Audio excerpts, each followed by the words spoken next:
In the meeting, we have different participants from various teams, along with Shalini Singh, Assistant Professor of Department of Commerce of GIMS Greater Noida, Arth Nangia, the President of Enactus Jemtec, our coordinators from Enactus Jemtec, Eva, Abhay, and Rashi.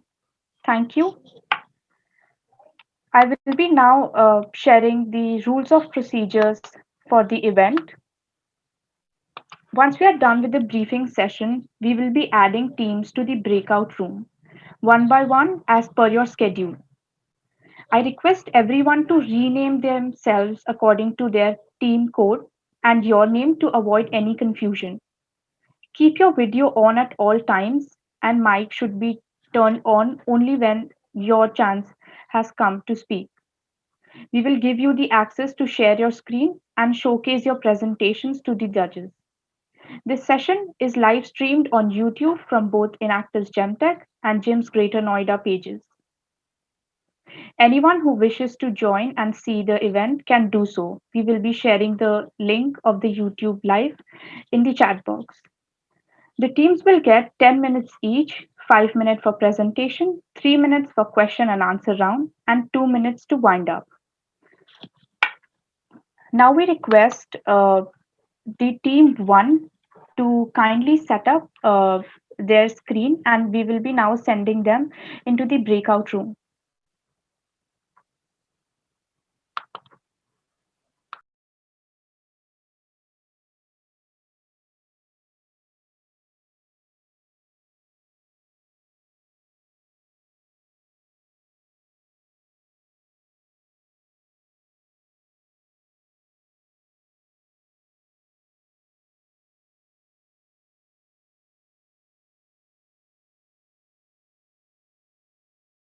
In case any participant or a jury member has any query regarding the rules of procedures, we would be very happy to help you right now.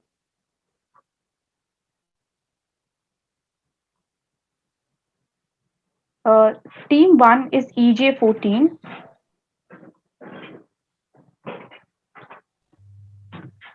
Yes, So how many winners are we considering for the event?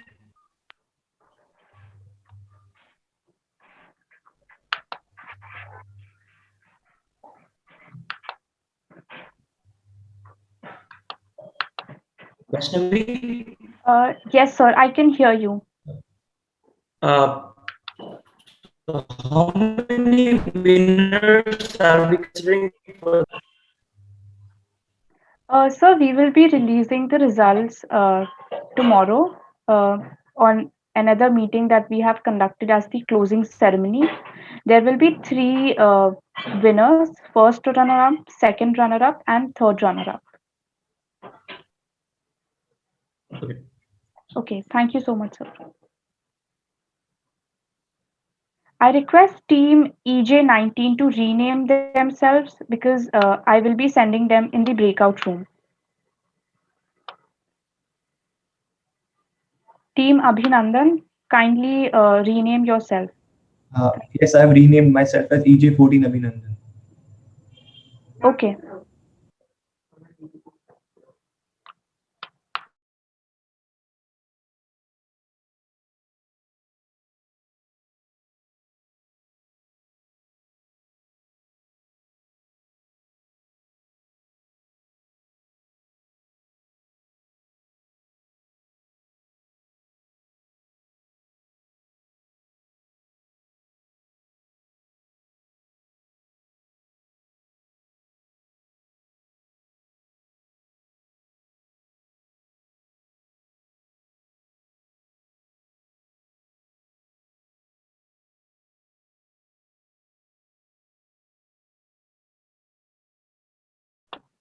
I have given the access to all the adjudicators and team EJ14 to join the breakout room.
Shall I start? Abhinandan, I wanted to know, are your other teammate is coming?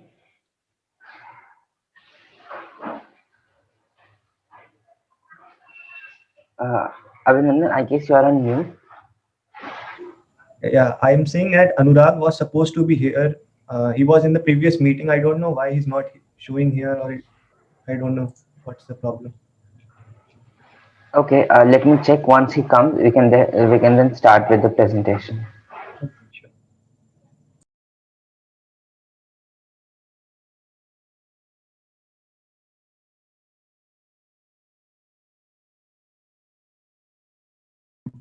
So I will start with the first. I think, Abhinandan, can you hear me? Yeah, I can hear you. Yeah. So here we are having team number EJ14. So to all the jury members, so they will be now presenting the presentation, and over to you, Abhinandan. You can definitely start with your presentation. Thank you. Okay, thank you. Should I share the screen, or are you guys sharing the screen? No, you can definitely go ahead with your presentation. Okay, thank you. Good morning to all the jury members. Today, I, Abhinandan Sharma, on the behalf of my team, will be presenting our presentation on the case study, The Paper Revolution. The first question that was put up to us was that do you think that the plan opted by Miller Industries is viable in situation like COVID pandemic and the post effects of the situation? We went through the case study thoroughly and we came to the conclusion that to some extent, yes, it was a viable option. Reason being, firstly, Miller Industries kept expanding their business in accordance with the market demand, thereby establishing them in the consumer market. This expansion indeed resulted in making them an established market leader. Those industries which were affected could have expanded their business just like Miller Industries and try making this pandemic a game changer for them. Secondly, one of the key takeaways we get from Miller Industries is that over the time they became self-reliant. Now, this is a really wise step by them. If we consider the current scenario of India-China trade relations, then we observe the need of being self-reliant or Atmanirbhar. Our industries were importing a big chunk of raw material from China, and after the sanctions that were imposed by the government of India, it became really difficult for such industries to make the ends meet. Another takeaway from this case study is that the fact that despite expansion and increased production, Miller Industries kept their product quality intact. This made their customer loyal and helped them build good customer relations. There is a saying, a regular customer will become a loyal customer, and a loyal customer will become your brand ambassador in the society. Fourth and lastly, Miller Industries kept looking for alternatives to cut costs and built an environment friendly and improved product quality, which brought them customers and helped them dominate the market. Cost cutting is the need of the hour for industries rather than laying off employees. They should work towards finding alternatives. The second question that was put to us was what can be the necessary changes in the plan that should be taken by these types of industries? So we came to the conclusion that firstly, a thorough market study should be conducted by industries, which can help them in understanding the current market needs, and a regular feedback should be taken from the customers. Secondly, industries should look to hire employees who can be multitasking. Youth should be hired, trained, and monitored by an experienced person. Thirdly, to capitalize the market, industries should bring lucrative schemes, for example, buy one, get one free or 80% off for a very small time so that their product appeals to the customer and they could increase their customer base. The third question that was put to us was to build a business plan. We built a simple three-step business model. Our business model aims for a juice manufacturing company. The first part of the first step of our business model was to eliminate the middlemen. Middlemen are the ones who must be eliminated since they just add to the costs. In order to implement this, we can tie up with local area distributors who would provide our juice tetra packs in school and college canteens. Secondly, we will be hiring employees and interns at low cost. Now, this can be easily done under the National Education Policy 2020, in which industries can hire interns from schools, provide them training, and then teach them the market needs and the market studies, and they can be hired as interns to promote our product and sell our product. Thirdly, reducing the expenses. Now, this was a very important thing for all the industries, that is reducing their expenses on travel, logistics, etc. For to implement this, we have planned that we will install refueling stations where whenever any person brings the empty Tetra pack of our company's product, it would be refilled there and there only by our interns at a reduced price. Suppose if our product was for 10 rupees, we will refuel it at 7 rupees. Now, this will have two major benefits. Firstly, we don't have to spend a lot of money on logistics and traveling, and it could be easily refueled there and there only.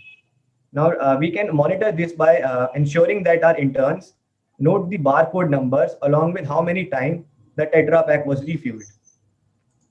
Now, the key features of our business plan are: firstly, students are our brand ambassadors because a student will keep on promoting the product in order to increase our sales.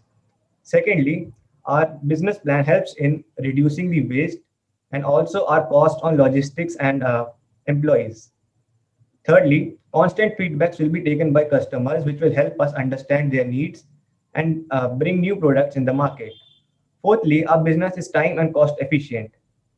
So we don't need to manufacture like Tetra packs again and again. Rather, we can reuse them and save our time and money. Now, why do we think that our business model is feasible? See, according to a study, Delhi generates over 8,700 tons of waste every day, 80% of which is either compostable or recyclable, but only 29% is ultimately treated. So our model will address to this problem of waste management, in which the waste generated will be comparatively less as compared to the other companies or other products that are in the market. Fourthly, the reduced expenses. Reduced expenses from these techniques can be used for R&D and development of new products and expansion of the business. Thank you.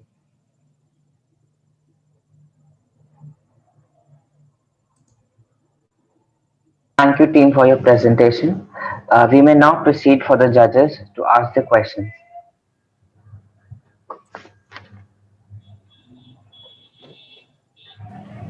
Okay, I would like to ask a question here from the team. Vinandan, my first question to you would be, whom do you consider as the middleman? So basically, those small shopkeepers, and like when we transport our material from one place to another, there are a lot of middlemen. There is an area city distributor, there is an area distributor, then further there are small shopkeepers. Then this adds up to the cost. Like we have to our product travels from one place to another, and it takes a lot of time in between to reach to our customers. So our approach will be basically to reduce these people and try to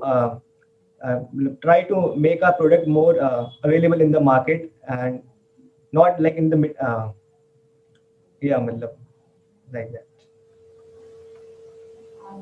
If you're considering directly delivery to the customer, how you're planning to enhance or increase the size of your business?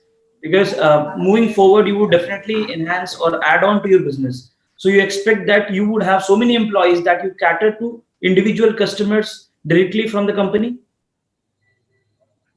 Sorry, sir, your voice was breaking in between. I didn't understand the question. My question is, so once you enhance your business, okay, right? So you would keep on adding more business, so you will have more customers. So how you're planning to cater each of your customers? So are you planning to have so many of your individual employees that they reach out to individual customers, catering individual requirements? No, not exactly, sir, because we are planning to hire interns, because a student understands what a student needs. So this will help us to understand what exactly. So is that not again a middleman stuff? So my question again comes: hiring intern, is that again not like a middleman adding? So will you not pay to that intern? Sir, under the national education policy, government has given the industries an option that they can hire employees at free of cost if we are providing them training. So this No, agreed, reduces our agreed. cost. How much you think would they cater in actual when you hire them for free? How motivated they stay? So do you think they would deliver and they know that you're earning out of it and they would deliver to you, adding to your profit? Is that possible? Yes, sir, Think because in the prospect of not Enactus, step out of the shell of Enactus or step out of the social responsibility stuff and think like a profitable startup. So do you think how much like do will you work with me without any pay or any stipend? sir, slowly we will start it in a three phase model. Firstly, we will train the students, and we will ask them to showcase their performance in the schools. If they are able to cater to the responsibility and are able to take the role seriously, then we can hire them to as a brand ambassadors and promoting, and so that they can promote our product outside the school as well, and that will be paid by us. We will pay them if they are able to make their goals, if they are able to uh, make a good sales in schools itself. If they are able to do so, we will hire them as an paid intern so that they could set up their stalls in front of parks or public places and promote our product. Thank you. My question is done. May I ask next?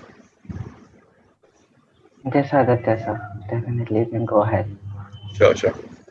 Thank you. So, Abhinamani, firstly, that's a great idea. I'd like to thank you for that. I have a couple of questions. The first one regarding being the hiring people under the NEP scheme. So, from what I remember, the study says that the policy states that you can hire students for a period of 7 days, provided you train them and give them skills that pertain to vocational training. So, something like carpentry or pottery or working in electrical systems or something like that. So my question is, if you want to hire them as outreach or ambassadors or associates or something like that, where would you justify skill-based training in that first? And second, when you only have them for 1 week in 1 year, do you think they'll be enough to sustain your company throughout the year? Okay, I understand your question. To this, I think the best, firstly, what will we teach the students? We will teach the students about marketing, which is a very important skill. Secondly, we will teach them about logistics, how the work is done in our industries, how are the products reaching to the customers, how it is produced. So it is a type of a skill development. Now, when the question comes of a 7 day 7 day of hiring an employee, we can hire for 7 days. But the government has given us option that if the student that 7 days is a minimum time, we can hire student for more time also, if the school permits or if the school authorities permit you. So I think that will be an option. Like we can hire 10 to 12 students, we can train them together, and then assign them 1 week duty, 1 week of duty each, and then according to their performances we can hire them as a paid intern who could promote our product outside the school. Okay, but just like a follow-up question for that. Are you sure schools would be willing to give out their students to companies who are willing to hire them? I mean, basically, this is like getting the labor done at a reduced cost. I don't want to call it child labor because it is not that. It's more of a training and skill-based thing. But do you think schools would be willing to have their students? Okay, 1 week is fine, 10 days, 15 days, but more than that, because also the policy says that during the time where you're doing this thing, this will be your full-time replacement for school. So do you think schools would be willing to skip out in classes for such a long time so that you can run throughout the year? Yes, I went through this situation also, but I realized that most of the students buy the products either in the recess or the break, lunch break, or during their when they get free or holiday on that stuff, after their last lecture. So our student interns can easily just set up the stall or wherever the refueling station is for that particular time slot, like for in the lunch break for 30 minutes, and in the after the last lecture, like for an hour. So I think that's the most productive time for the students to make the sales. Okay, got it. Lastly, I'd just like to ask, how do you plan to refuel the Tetra packs? Because most of us, when we look at a Tetra pack, it's something that's use and throw. How we look at it. If you say we were going to refill a glass bottle or even a plastic water bottle, I would have understood. But I mean, even the one-time usage of a Tetra pack has the wear and tear of that becomes unusable after once. There is one of that, and secondly, there's again the hygiene aspect because you can't seal a Tetra pack. It has to be open. So Mhm. how would you address these issues? Uh, Firstly, when I was in my school society, we had a scheme of recycling our Tetra packs. So recycling a Tetra pack is quite easy. You just need to cut it open from the top and clean it, and then it's ready for use again. Yes, there will be a issue of like you said, there will be an issue of hygiene. Yes, I agree to that. But for students, value for money is more important. So they are more interested in what they are getting for a low cost rather than buying the product for 10 rupees. Like if they are getting something for 7 rupees, they will not be interested in buying it for 10. Okay, okay. Those are all questions from my side. Someone else can go ahead. Abhinandan, we are having a question from Gaurav sir. Uh, so if you wish, you can definitely go ahead. Hi Abhinandan, can you hear me? Yes, sir. Yes, sir, we can hear Yeah. you. Okay. So Abhinandan, over here, my question is that we have heard your plans regarding how you are coming up, how innovative the idea is. However, with respect to financing part, how you are gonna finance your venture? Because as far as I see, what if the pilferage loss comes up while going ahead with your normal course of action? And having said that, that you won't be paying your employees because these are interns. So how you are going ahead by how you will be treating the pilferage losses which will arise in the normal course of business, and how you will be going ahead with your selling strategy? Because as if I see the how you will be financing this particular venture, because it's the very new for you. It will be a new venture initial times. I don't feel that funding would be from available.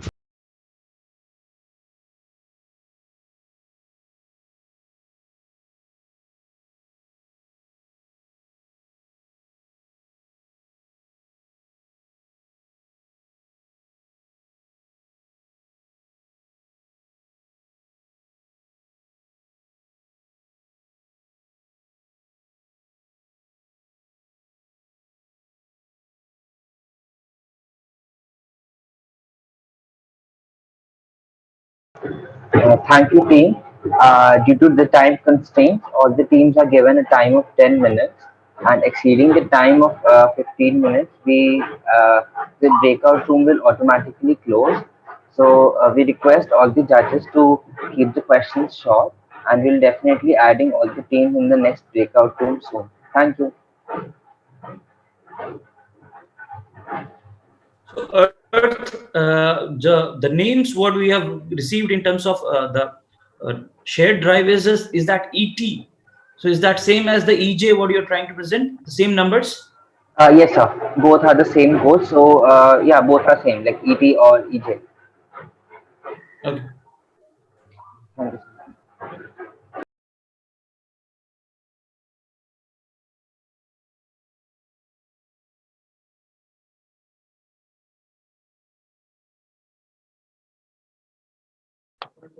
I have opened the breakout room and I request jury members and the participants to join me in the breakout room.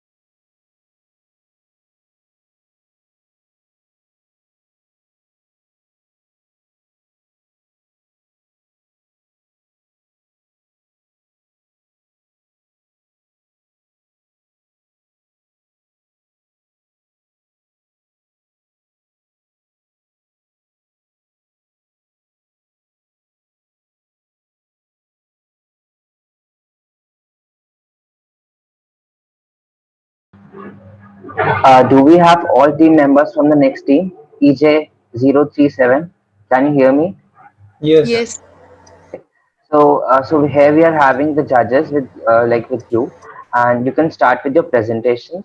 For the rules, you are having 5 minutes to present your presentation, and then in the next 3 to 4 minutes, the jury members can ask your question. Thank you.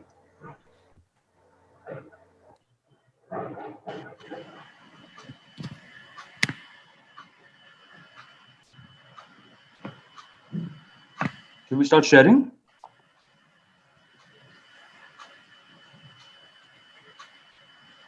Yes, sir. You can. Yes, Hardik, you can go ahead with it. Thank you.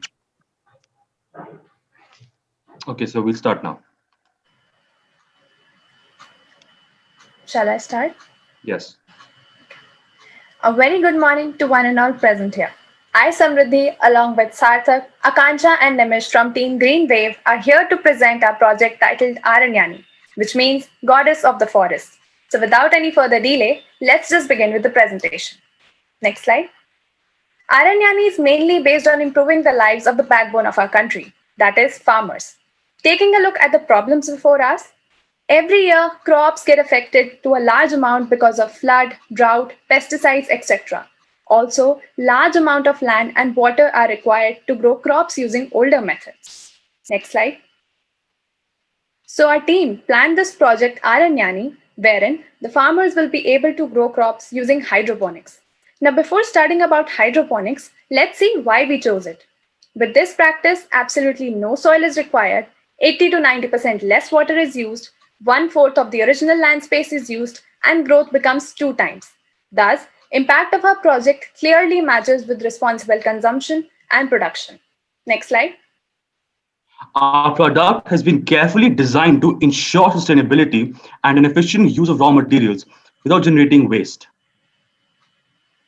As you can see, our setup consists of identical UPVC pipes placed together, which can hold up to 30 saplings at once. Water with nutrients contained in a tank is pumped up with the help of a motor and spread across the pipes through openings, thus providing nourishment to all the crops at once. An extensive and thorough research has allowed us to identify the various problems faced by the modern day farmers of our country. And as social entrepreneurs, we have been able to create a product that aims to tackle all such problems while being sustainable. And hereby, we present to you our business model. The total making cost of our product is rupees 1800 per setup, which includes the cost of raw materials, that is rupees 1200, and also the cost of carpentry, which is rupees 600. We have identified two different target segments, rural and urban. In the rural segment, we are selling our product for rupees 1800, wherein we initially provide the setup free of cost to our beneficiaries, which they pay back only after generation of revenue, unless they choose to otherwise.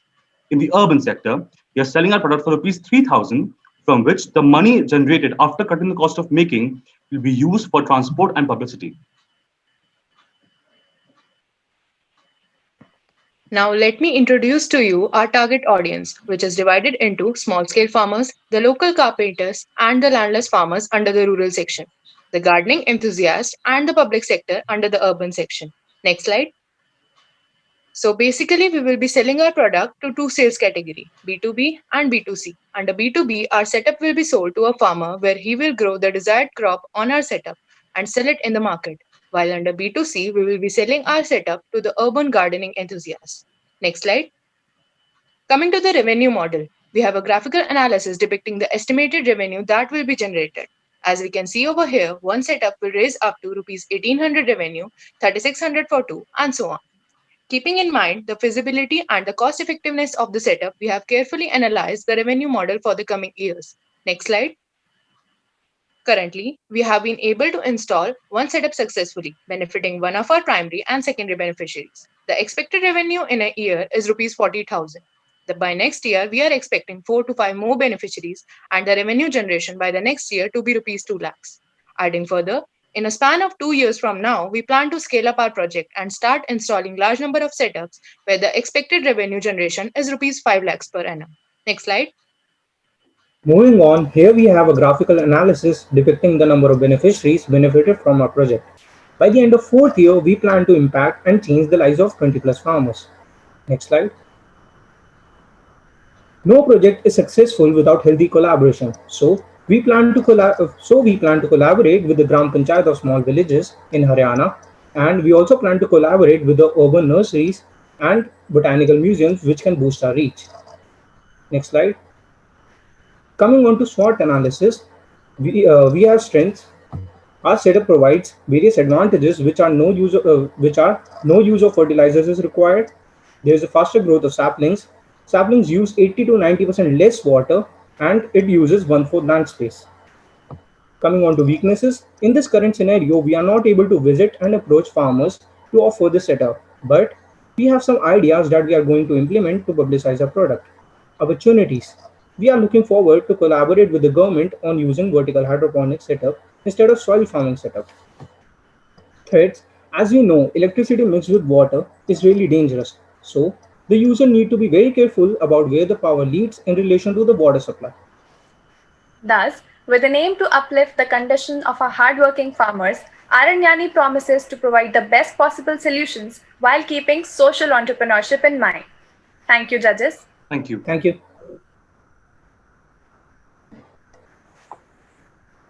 Thank you so much, team, for sharing your presentation. Judges, I may request you to ask your question. You're having 4 minutes of time to go ahead with the questions. Thank you. Hi guys. Hello. Hi.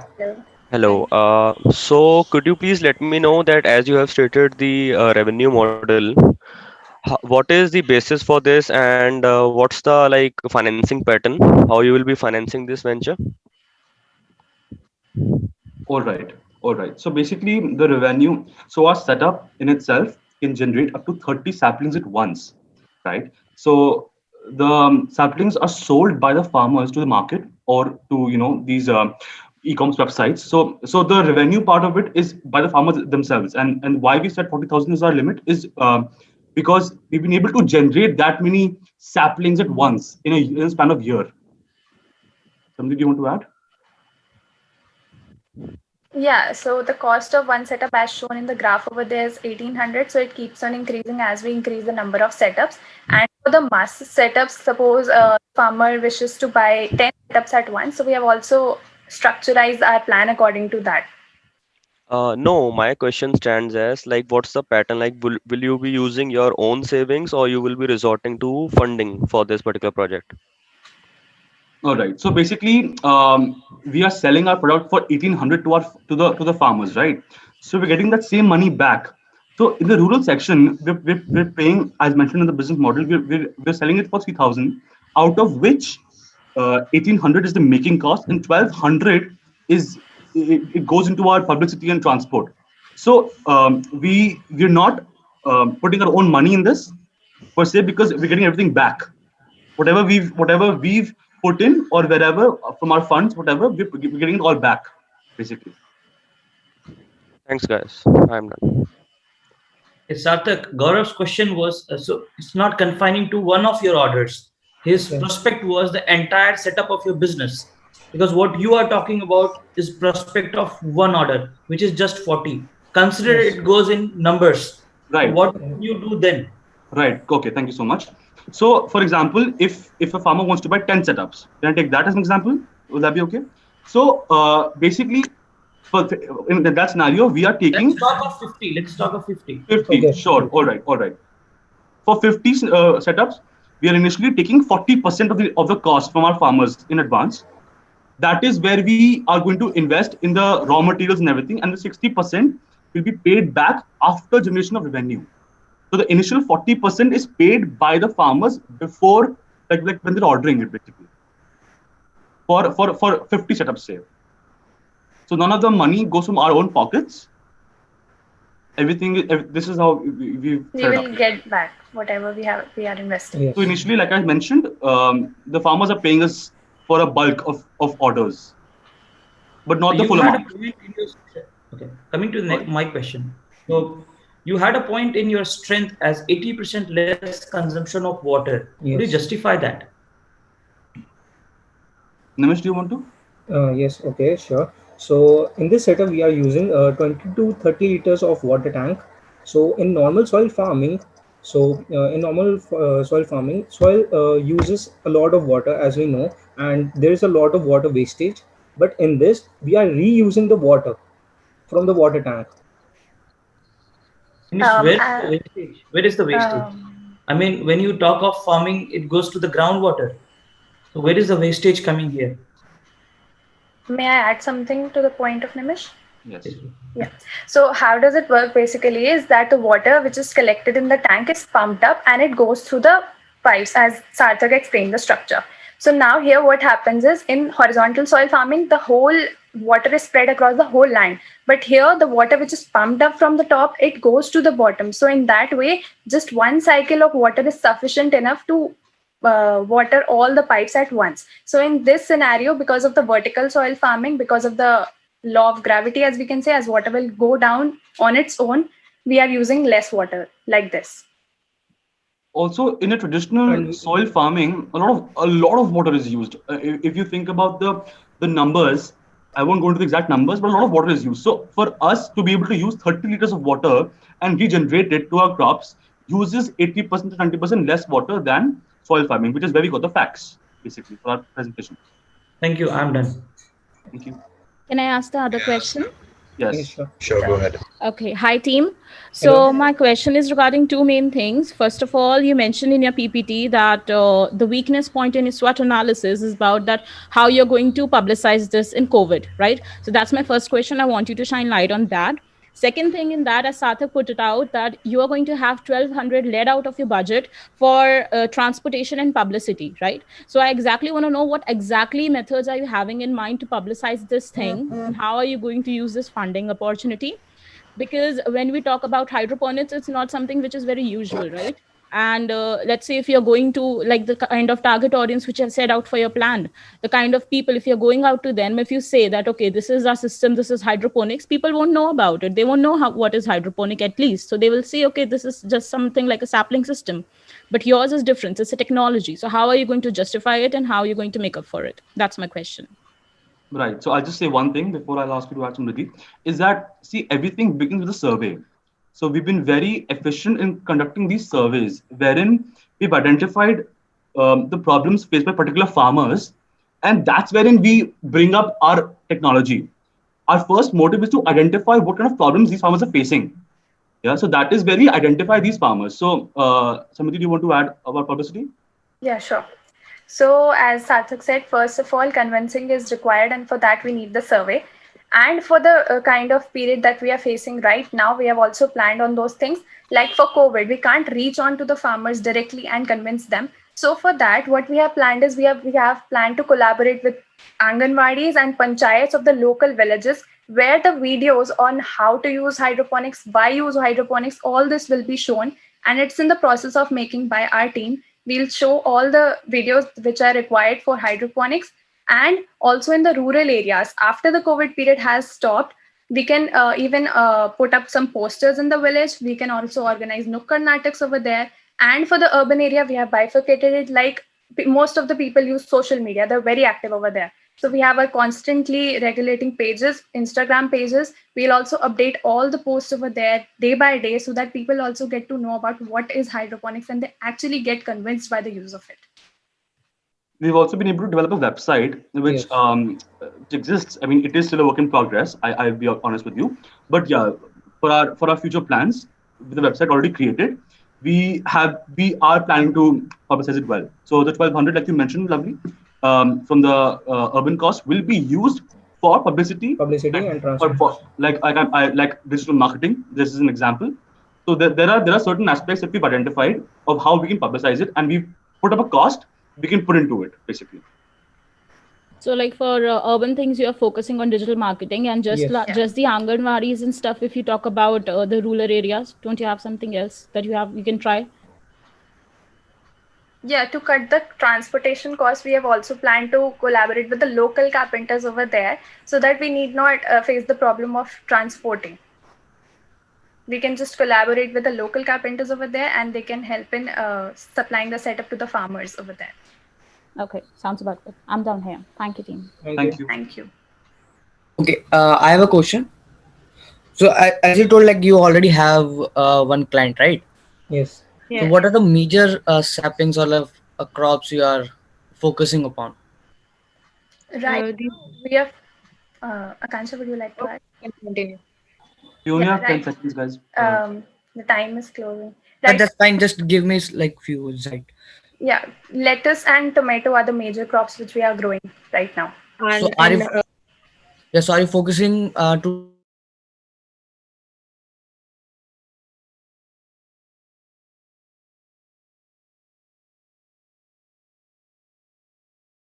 Thank you so much, Team EJ37 and the jury members. I will be now sending the next team, which is EJ25, to the breakout room with the jury members. Thank you so much. Thank Thank you.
So are we having team EJ205, sorry, 025 with us?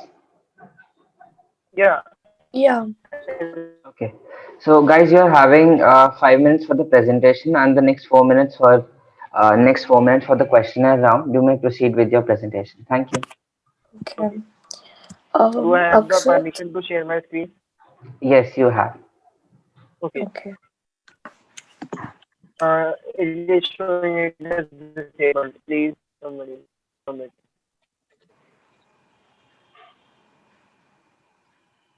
Sorry.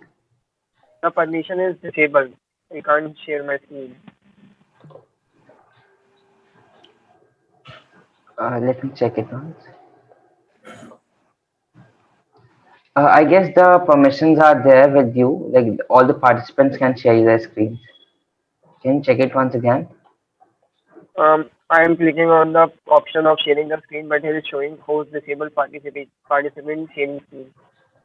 Can you check? Can you check it again?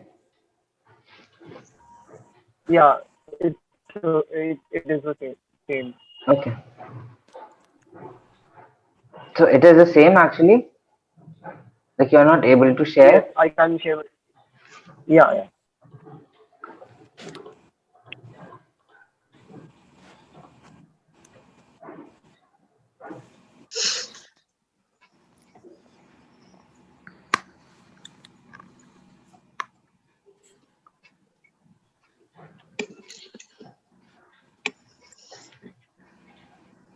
May I share your presentation on the behalf of your team? Um. Yeah. Okay, thank you. yeah. Can you see your presentation? Yeah. Yeah. Okay, Yeah. cool. You may proceed now. Thank you. Okay. A very good morning to everyone present here. I'm Tanya Kapoor, Spurs Girdhar. Nakshatra Popli? and today our team Impresario will present our case study on the topic recycling, the greatest foe of nature. We have come up with a project whose objective is to reuse and upcycle the EPS present in the environment by making flower pots. with the aim of uplifting underprivileged communities. Nearly 75% of polystyrene is used in construction, jewelry, and electrical appliances. EPS had a lot of negative impact on the environment, and it is non biodegradable, and thus it is extremely difficult to dispose of properly. Waste disposal has become such a menace in urban India, as can be seen from the recent fire in Ghazipur landfill, and cost effective solution is the need of hour. Now, the following table shows the result of life cycle analysis in comparison with other materials.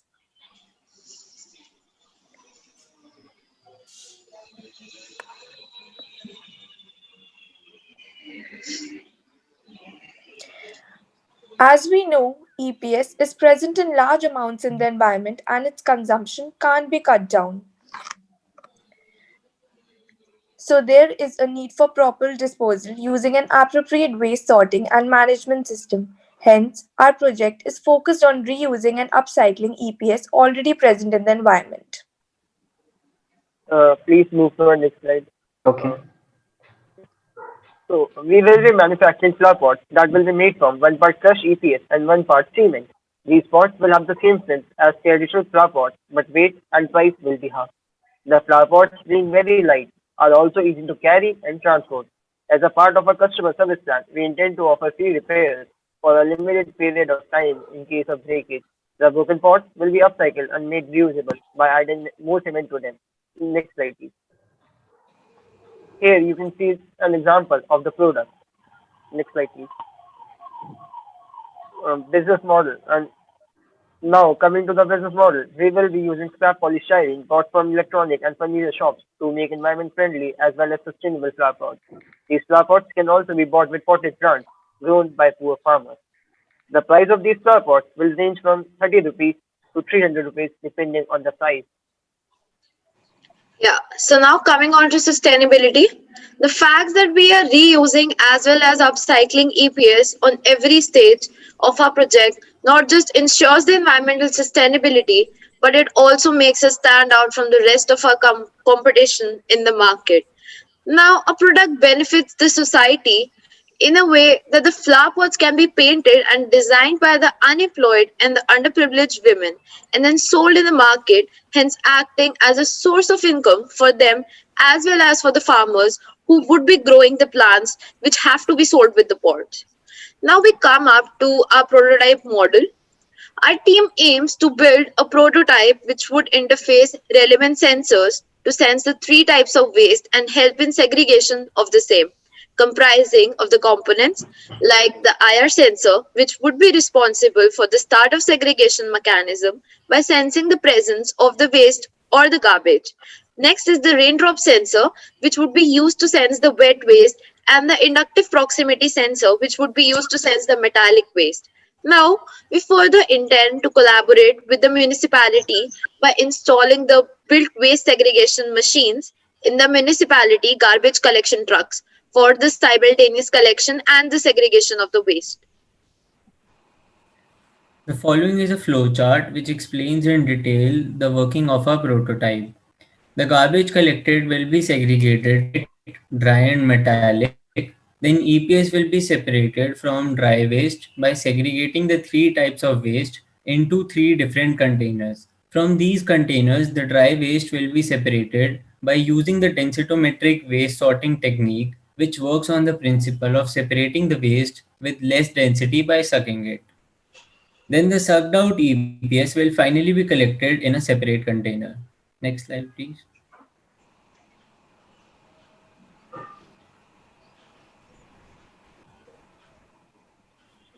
Considering the increasing public awareness and growing concern over effective waste disposal, our project presents the right opportunity for recycling waste through application of new and cheap technology for waste segregation and processing. However, lack of funding will remain an area of concern, which we can overcome by applying for various government schemes, such as Make in India. Can you take it Thank you. down? Thank you for the opportunity to present our vision. Thank you, team. So we may now proceed to the questionnaire round.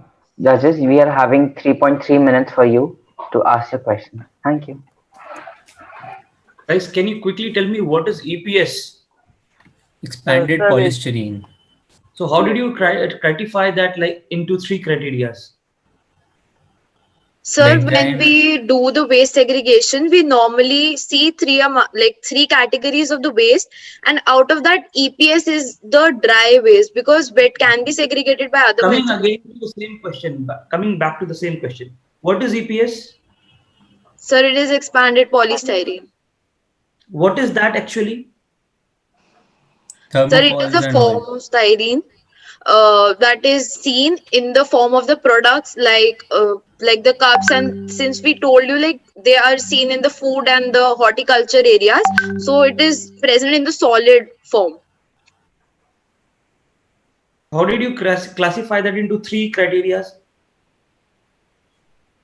So actually, the machine that we are building in the first half will segregate the waste into wet, dry, and metallic. So it can't be segregated into metallic nor into wet waste. It will be segregated into dry waste, and then the dry waste will move on to densirometric, in which the waste will be placed on a vibrating plate, and the vibrating plate will separate light waste from heavy waste. The light waste then gets sucked out by the fan, and since EPS is very light, so it will get sucked out. I'm done with my question. Thank you. Okay, thank you, sir. I had one question. I like the idea that you want to convert it into flower pots and you get it in a sustainable way. The thing is that there's a lot of prejudice in the mind of people when they view it plastic, they view it as something that's dirty or that's not good for the environment. So how will you get that inertia out of people's minds that plastic flower pots will actually be okay? I mean, most of them will have the question that it's Uh, not something good. I They would like won't to look like. Okay. answer this question. EPS is expanded polystyrene, and it is made from beads of polystyrene. So it is 98% air. It is very light, and yes, it sometimes environmentally it has a negative impact. But if we see to it, that then it is quite beneficial than the normal plastic. Also, I would like to add that the polystyrene or the EPS that we are going to use would be bought from the furniture and the electronics shops. So what we would obviously take care of that in mind, that we buy the clean polystyrene, and since the cement would be mixed with it, so I don't think people would mind buying that. yeah, and you can't see the polystyrene in the cement. Cement is Yeah. basically binding agent for the cement. Like in building processes, we use sand with cement to bind it. But here we are, instead of sand, we are using polystyrene, which makes it light. And since the raw material, half of the raw material is waste, and we can get it dirt cheap. So the product will be very cheap according to the other products in the market. Okay, got it. Okay, thank you, sir.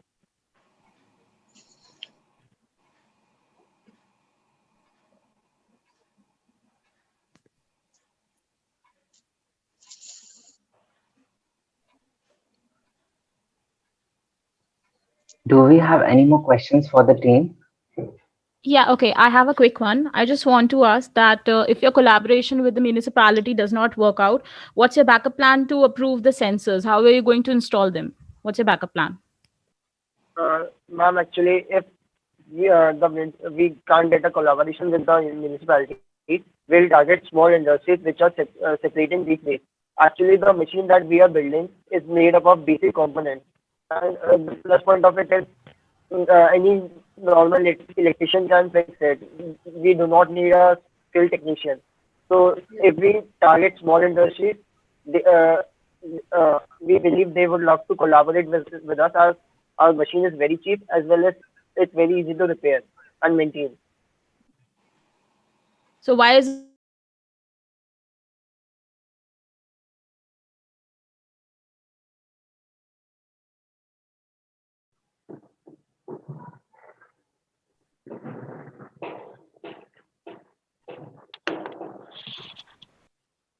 Actually, we have been removed from the breakout room in middle of answering the question.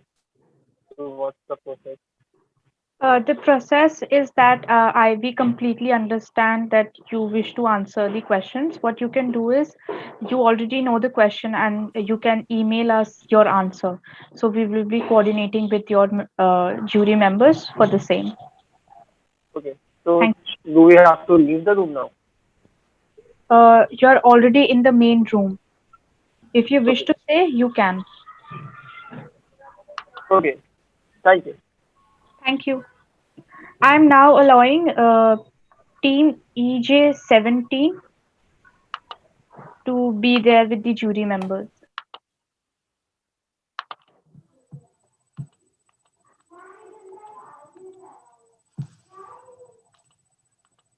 Hello, I'm audible. Yes, you are. Okay, sure. So I'll present my screen and then we'll proceed Uh, further. just a second. I'm sending you in the breakout room and then you can do so. Okay, sure.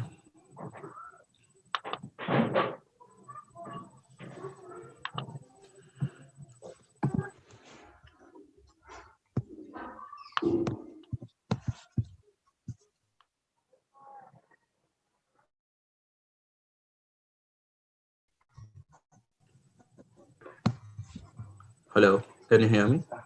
Yeah, thank you, team, for joining in. We are waiting for more jury members to join in. Yeah, sure. Yeah.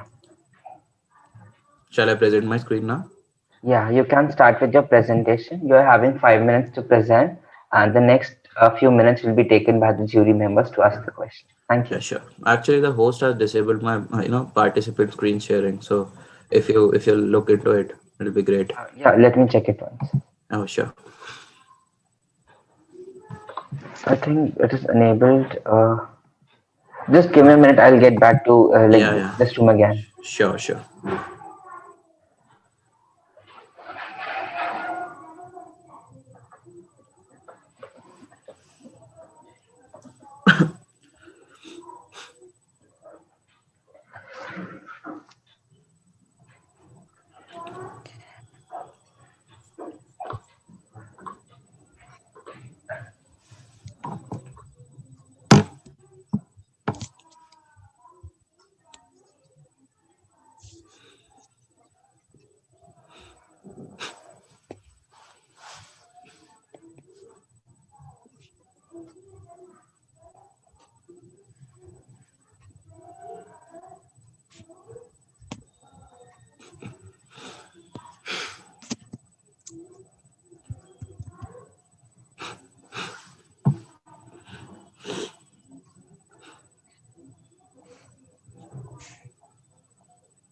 Team, can you check it again? The screen sharing option has been enabled.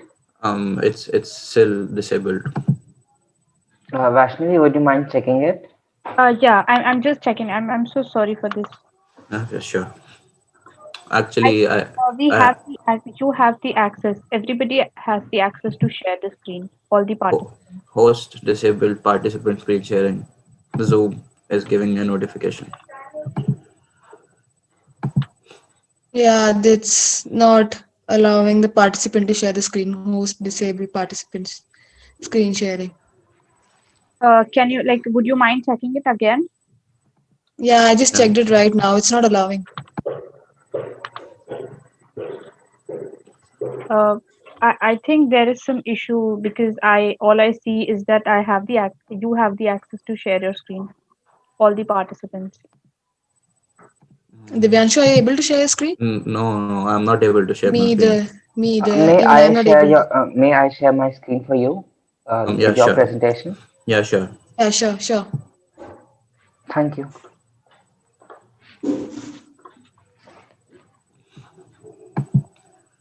Do let me know when I have to change your slide. Yeah, Thank you. sure. Yeah, sure. Okay. So, good morning, everyone present here. And so, to quote the WWF chief executive, Natasha Steele, we are the first generation to know that we are degrading our environment and the last one who can do anything about it.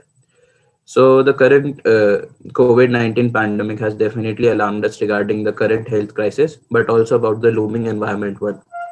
Sustainable development is the need of today, and here we are, the grey matter, to present Refund It, Uh, and yeah, here we go. So, what is our mission? To recycle the thrown out useful resources of our nation in order to provide employment to the unemployed, and at the same time improve the current scenario of the textile and furniture industry. And how we'll do it, like my friend will explain further. So, what is the problem? The current world that we reside in is facing multiple problems, one of them being the climate change, as we all know. There are many factors contributing in the same. So, solid waste management is a huge issue as well. There is no proper disposal of clothes as well as furniture. People still don't know how to dispose of either of them, so they end up giving it to the garbage collectors. No services are also being provided to the customers to keep a check on their furniture so that it can last long. So when it comes to clothing, there is this semi-synthetic material, viscose, that is being manufactured. So in the process of manufacturing, a kind of wood pulp is generated that is extremely harmful, and that is being disposed of into the water bodies, which actually leads to depletion of life underwater as well as groundwater. So depletion of groundwater has affected the crops of the farmers too. So it's a huge problem for the farmers as well. So next, the solution, please. Yeah. So with Refurnet, what we are trying to do is we aim to recycle all the manufacture, we aim to recycle all the furniture and clothes that we receive from our stakeholders. We also aim to provide our customers with subscription-based services. Currently, we are thinking of having two plans, 3 months and 6 months service, in which a representative from our firm will visit the homes of our customers and check if there are any kind of changes required in the furniture, and can also ask the customer to give the representative any kind of extra clothing or furniture that can be recycled, which can either be sold off to the stakeholders or given to the same customer itself at a nominal price. So as we're trying to achieve the 17 SDGs given by the UN, we also aim to provide employment to transgenders as well as the people who are not well off financially. Next. So what are our value propositions? So our value proposition is, first thing, that we will provide subscription based services to our customers. Secondly, we will be receiving the materials from our stakeholders itself, and hence we can sell it off at a nominal price. Like I mentioned over here, we can basically have bed sheets which we can either convert it to tapestries or vice versa, both ways. Next. So again, a USP, the first thing is again going to be the subscription based services. Secondly, employment will be given to all kinds of people without any kind of biases. Next, business model will be explained by my friend. Okay, so sure. So there are basically four steps to free furnish. First is the giveaway, like all the waste clothes and furniture that you wish to refurbish, and then you will accordingly order from our website, like what kind of like what kind of services you want, and accordingly then we'll give a subscription plan to maintain the furniture, and then accordingly the delivery will be done. So there are three main stakeholders in our business: garbage collectors, customers, and the big brands that are manufacturing the clothes and all. So and yeah, obviously refund it. So yeah, sure, you can move to the next slide. So the garbage collectors, what will be the how will these garbage collectors benefit from refund it? So they'll get additional income through utilization of waste resources that they'll provide us, and job satisfaction because they'll get better wages as compared to the existing services, because they are like really the neglected ones, and they are not given appropriate amount of money for the things they provide, and incentives based on the amount of what like the amount of waste they give us. The big brands, like what these big brands do is mostly like to name a few, H&M and other big brands like that, they basically dump their defected products, like they'll throw it away or do something like that, and like they'll sell it in a very less price. So what we'll do is that they can give all their defected products to us, and that will serve as an extra income for them.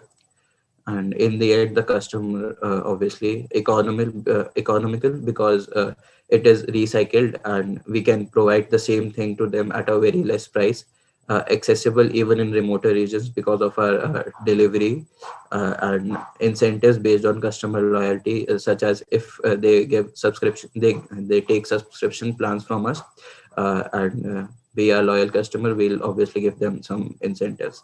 And yes, according to a survey that we did, the survey was sent to around 250 people. Because of this, the limitation was this COVID-19 pandemic. So what we found out was that 71.6% of people would give away their waste to us, and 70% of us would join us as manufacturing partners. So talking about our financial plan, and keeping in mind that this is a recurring income because we have subscription plans. So our main expenditures will be like giving the money to garbage collectors, big brands that will be collaborating with us, and the manufacturing unit that will recycle and accordingly build the uh, the furniture. Wait a minute, please. I'll be explaining that a bit further. So that is so the line which is linear is for the expenditure is because we have to constantly invest in garbage collectors and the application that we'll be making, whereas revenue goes exponentially because this is a recurring income, as I said, and also like we'll definitely uh, uh, benefit from all the things that we sell. So what are our can we move further, please?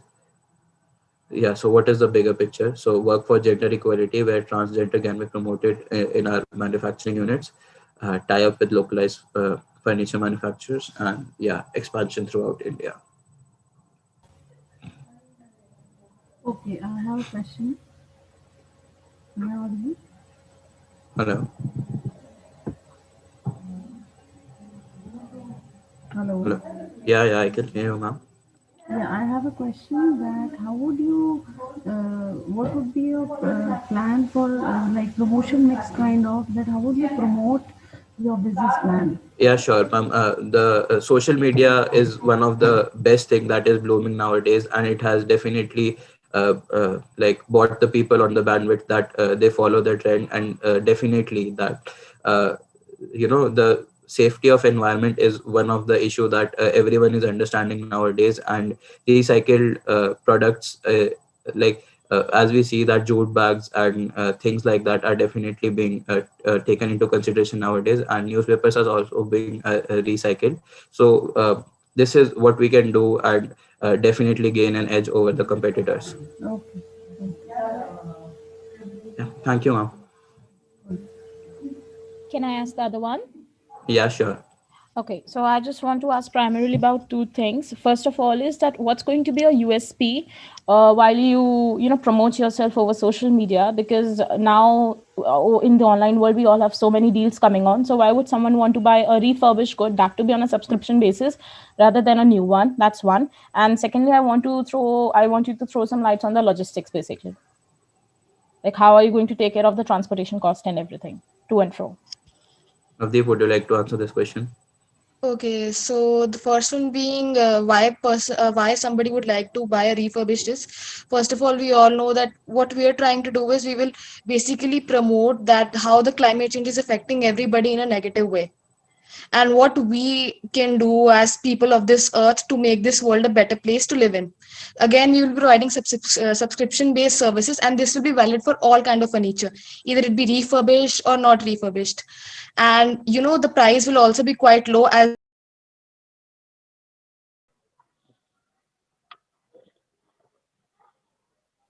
Thank you so much, Team EJ17. Now I will be allowing Team EJ29 to be there with the jury members.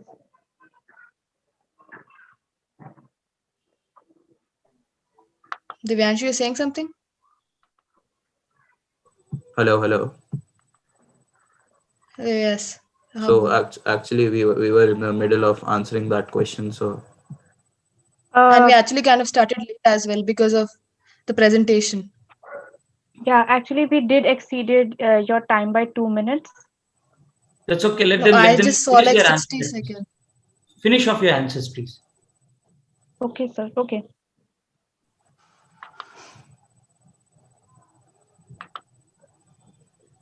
You You can can you submit can your you answer. can carry on with your answer. Yeah, Navdeep, carry on. Okay. So, what I was saying that, yeah, we will be providing subscription based services to the people for our customers, and we will be also having loyalty programs for our regular customers. So this is basically what will be our USP. That currently there, I even googled it, like no specific brand actually provides subscription based services to their customers. So that will be one of our basic USP, and we can also say that we are trying to promote the 17 SDGs of the UN. So that will give us an extra edge to other companies as well. Would you like to add on something, Divyanshu? No, sure. That was a great answer, Navdeep. No, but actually, I want to ask you this question from the point of view of a customer. You being a company, you being a startup, you being with the idea, you are thinking it from the point of being SDGs, or you're coming up with your own things and USPs. That's great. That's perfect. But if I am a regular customer, I just want to focus on what I'm getting best, if it's new or not, and where I'm getting at the least price. So why should I, as a customer, should be bothered about not my money but about the SDGs? That's one. Number Yeah, two, that's yeah, and why this should not be a USP for like you, like how can I rule this in my favor as a customer? That's what I want to know. okay, ma'am. As we're trying to, as I also mentioned in the PPT as well, that we will be giving the customers the products that we've made at a nominal price. So the price will be quite low as compared to the regular furniture that they get from the markets, and even the clothes, like for the example, the tapestries that they will get, comparatively, it will be quite low as compared to the new ones that they get in the market. So that is basically what is going to be our USP, and that is how we will also plan to target our customers. That the prices will not be as high as the other products in the market. Yeah. Thank you, team EJ17. Actually, we can't, we have time constraints. Okay, So, sure. if you wish to answer Ma'am Lovely Arya's question, you can email it to us and we will be connecting her with your question and Okay, answer. sure. Okay, sure. Thank you Okay, so no much. I'll problem. thank you so much for the lovely experience. Thank you. Thank you.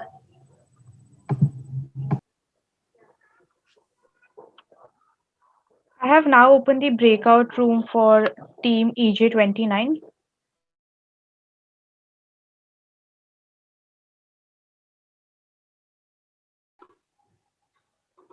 Hi, Team Victor EJ29. Can you hear me?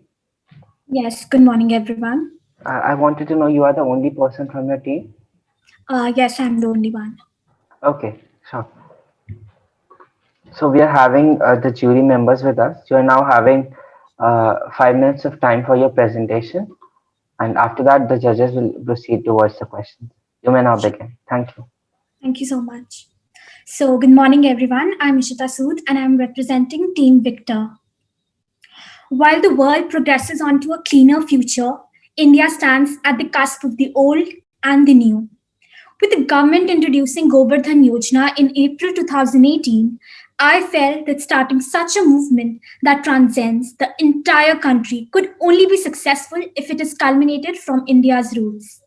With this in mind, I suggest the setup of Project Vidyut with the aim of providing an alternative, cleaner source of energy that is both cheap and environment friendly at the grassroots level.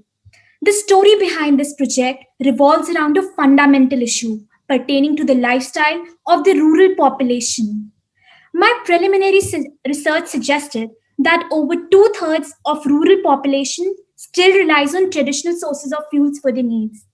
The consumption of biogas instead of LPG in these households will have a significant environmental impact as it will enable the reduction of carbon footprint of the village by 10,000 kgs per year. I identified three exigent issues faced by the villagers. Firstly, majority of the households lack access to LPG facilities and depend on cow dung as firewood and as cooking fuel. Secondly, the few households which had access to such facilities were forced to buy it from the black market at 70 rupees per kg as compared to the subsidized rate of 52 rupees per kg due to the lack of government ID proofs. Thirdly, the women in the village remain unemployed despite their willingness to work due to the unavailability of work opportunities close to their houses. Considering all these aspects, I came up with a solution that would provide both employment to women as well as a safer and cheaper fuel for cooking food to the households. This involves setting up a biogas plants in the village in order to mitigate the dependence on fossil fuels and firewood and offset it by providing biogas at cheap and affordable rates. Additionally, the production of biogas yields nutrient rich slurry, which upon drying can be sold in the market as organic manure. Looking at cheap organic manure as a potential disruptor in the fertilizer market, I realized that with proper training, I could help women in the village become entrepreneurs. In order to ensure the success of any project, we need to ensure its sustainability. So my project highlights 6 main sustainable development goals provided by the United Nations. No poverty, as everyone who will be employed in the biogas plant will be able to generate income. Gender equality, we are also providing employment to women. Decent work and economic growth. Responsible consumption and production. Climate action, as we are using biogas instead of the other gas, it will lead to lesser carbon dioxide emissions. To inculcate increased efficiency in plant management on operations, I have developed a mechanism working on the principle of labor specialization. Different tasks ranging from plant feeding and maintenance to manure production and sales have to be systematically divided amongst the stakeholders. This is the revenue model of my project, so through which anyone who is employed at my biogas plant can earn up to rupees 12,000 per month for handling the operations. So 2 cubic meter biogas plants can cater to needs of 5 households of a village, and the initial investment would be 21,775 rupees. The biogas which will be produced can be sold for 23.8 rupees, and each household will be able to save 9,300 rupees per year in comparison to using the LPG cylinder. The manure, that is the byproduct, can also be sold in the market, and the total revenue which these 4 biogas plants can generate in 1 year is 6,48,000 rupees. Next comes the reinvestment plan. So each phase consists of a 6-month period, at the beginning of which we will set up one additional plant in one area. So we will create a revenue cycle wherein rupees 4,000 is set aside each month for the purpose of reinvestment. These 4,000 will be from the revenue which we are generating from our biogas plants. This is some of the market strategies which we'll be following, including collaborating with NGOs, because NGOs are already working in the social sector, and this project is more concerned with the social sector. Getting in touch with famous NGOs can definitely boost the reach of a project and our sales as well. Promotion of Govardhan scheme. So this is a scheme that is launched by the Prime Minister of India. So this will also promote this scheme and also help us to get the benefits which a company gets by setting up their business in the special economic zones as stated by the government. We can also collaborate it with social media influencers who are working this field, sell out free door-to-door samples which can go as surveys to test the efficiency of a product, selling in local crafts mela and exhibition. Manure can be sold over here, and it will be good fertilizers because a lot of people come over there who are interested in gardening, so they can buy that product. Attaching a sentiment value. Whenever a sentiment value or emotional quotient is attached to a particular product, it automatically increases the sale. Here we'll try to portray that as if we are promoting women empowerment, so that will be the sentimental value which can be attached to it, and also we are promoting the development of backward areas. So with Vidyut, I have played my part in starting a movement to increase acceptance of alternative fuels of energy, development of rural women, and generate awareness regarding waste management, thus taking a step towards cleaner India. Thank you.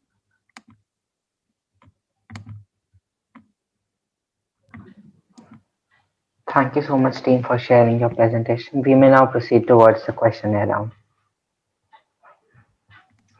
So I had one question. It was great to hear your presentation and your idea. The question that I had was there is already a lot of existing infrastructure for biogas plants that's been taken up at the Gram Panchayat level for already existing schemes. So why would someone go through your business's route rather than setting a plant up themselves for their entire village? So, sir, I read various surveys on internet which suggested the number in which the number of biogas plants are available in various villages and the implementation. So it was really disheartening to see the kind of functioning and the maintenance they have for biogas plants, and they're not able to realize the full potential of it. And that is why after some point of time, the biogas plants have either stopped working or there is some issue or the other. So that is why always privatizing these biogas plants, we are ensuring proper maintenance and services as well, and providing employment also. So what those people do, they just get people from outside, like one or two people, not the local villagers, who are taking care of that biogas plant. So I'm providing employment to people from those areas only, and not just for the biogas plants, but for the sales purposes also, for the packaging of the manure also. So that is the additional point why they should be coming to me to set up a biogas plant. Okay, got it. Just one more question that I had was, how do you plan to handle the manufacturing and the labor side of it? I mean, setting up a plant would be a very labor-intensive process, and it might even require some sophisticated equipment. So how would you handle that once you start scaling up? Once I start getting the revenue, I'll be able to, when I start earning profits also, I'll be able to pay off salaries. So, but I'll promote rural development only. I'll hire people from those areas. I'll ensure that they get proper training. I'll have a team of 2 to 3 people who will train those people, and then those people can further train other villages also. So that's how the circle expands, and that will ensure that everyone is well trained to handle that particular plant. And the equipments and all also, like the raw material which is used for biogas plants is obviously easily available in the villagers. So they need to be educated on how this entire thing works, and once they are educated and technically sound, once they get the proper training, I'm sure that they will be able to implement this technique. Okay, got it. No more questions from my side. If someone else wants to ask them, go ahead. Team, I have a question for you. I'm not sure if you have really visited a biogas plant or not, because the major challenge what we face in India with respect to biogas plant is the conversion ratio.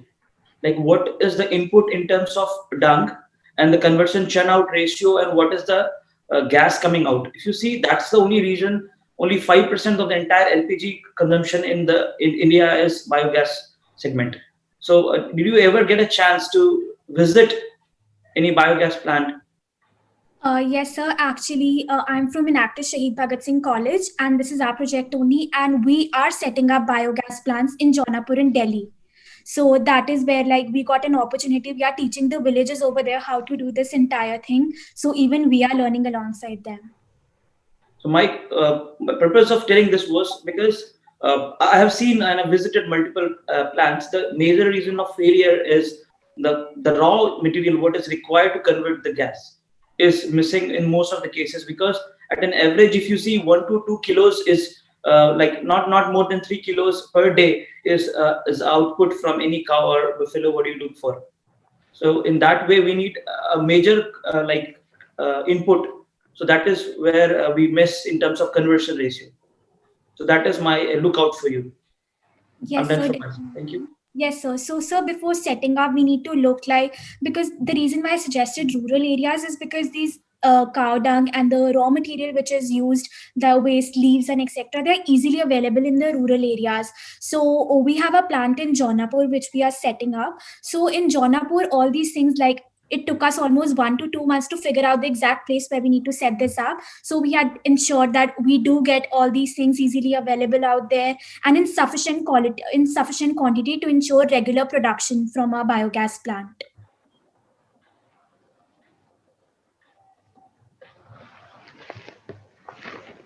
Thank you. I'm done for mine.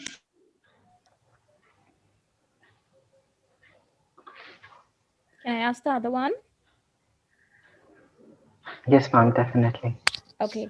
Hi. So my question is that, I mean, I like your plan. It's really nice. But what I want to ask is that here the focus that seems is on the sustainability factor, which is good. But what I want to know is that till the time this entire initiative is gaining momentum, okay, because you said like you have a small team, you will train people apart from it, you will send out the free samples. So this would take a while. This is not like a really quick process, or it's not that something you can promote very nicely or easily, because it's a very conventional thing and it has been in the market for a long period of time.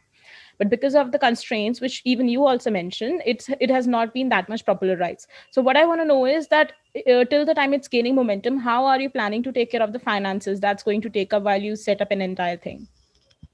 Okay, ma'am. So, ma'am, initially, as I mentioned, that the villages won't be buying the LPG cylinders, and we need to tell them why they don't need to buy them, because definitely it's saving on their pocket.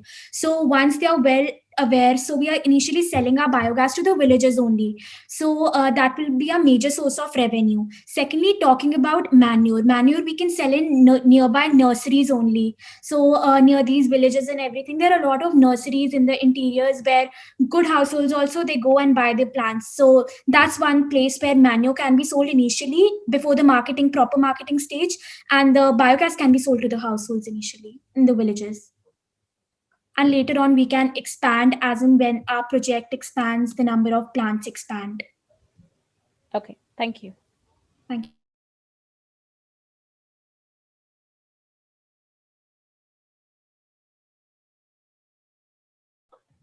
Do we have any more questions left for the team EJ29? Shall we proceed towards the next team? Yes, surely. So now the next team is team number 09, and I request the members to join in. I'm just creating the room.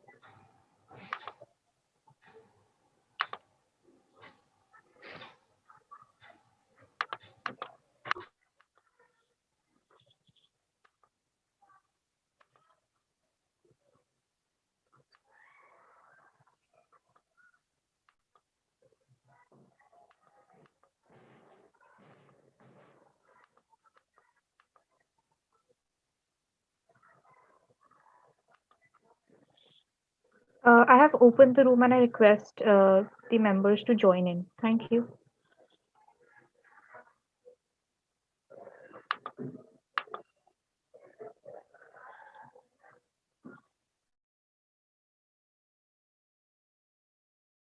Team EJ09, can you hear me?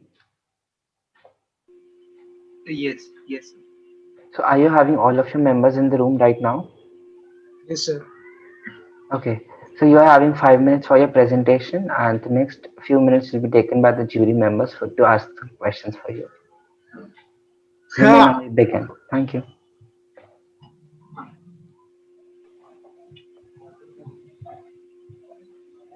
Sir, could you do me a favor? Oh Hello? my. Yes, Hello? yes, I'm go audible? ahead. Yes, I can hear you. Yeah, could you do me a favor? Could you please make our presentation visible? You're not able to share your screen, or you are asking me to share your presentation on the screen.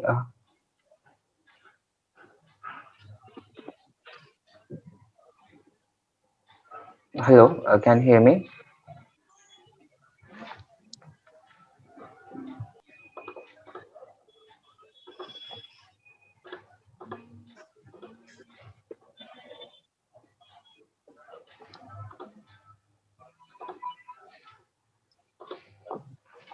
Guys, can you see your presentation? Yes, sir. Yes. Okay, you may now begin. Thank you.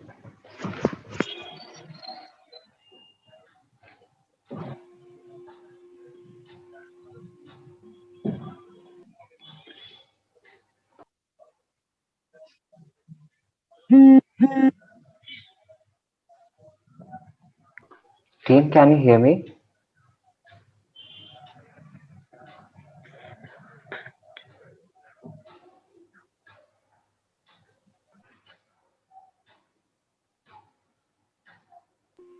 Yes, sir. You Yes, may sir. now begin. Yes, sir. Just 1 minute, sir. Sure. The team leader is. Okay, okay.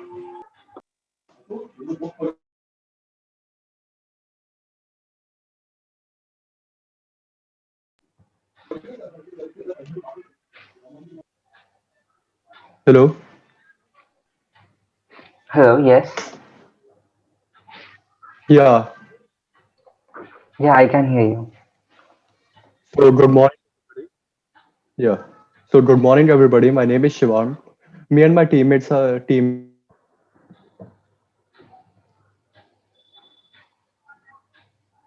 teammates Abhyans, Raj, and Zayan are here to present our business, specializing in handmade and herbal products. All the LH products are made from the herbs that are either garden grow or grown in the local field. The company has a large variety of products like scrubbers, face masks, serums, toners, hair masks, and combos.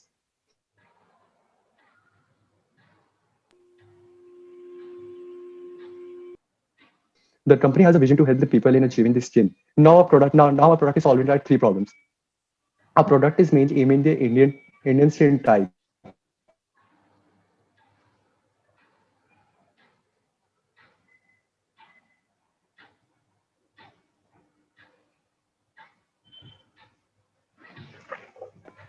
As most of the brands available in the market are international and aiming to fulfill the global needs. We are going to have artificial intelligence will let you know about the skin type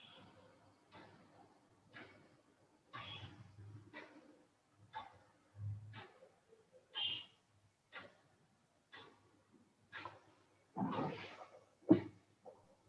We help the people who lost their self-confidence because of unhealthy skin to gain their confidence back so that they could perform better in their professional life.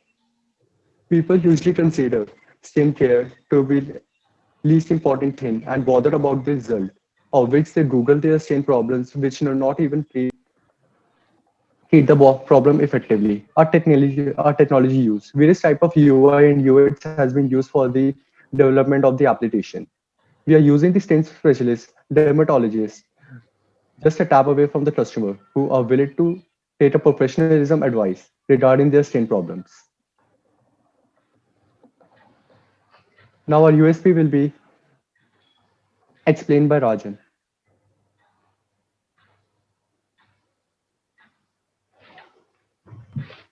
Good morning, everyone. Our USP unique selling proposition is first, we are using artificial intelligence for detecting if customer is having any type of skin allergy illness. Second, we have a panel of skin specialists just a tap away from the people who want to concern their skin problem.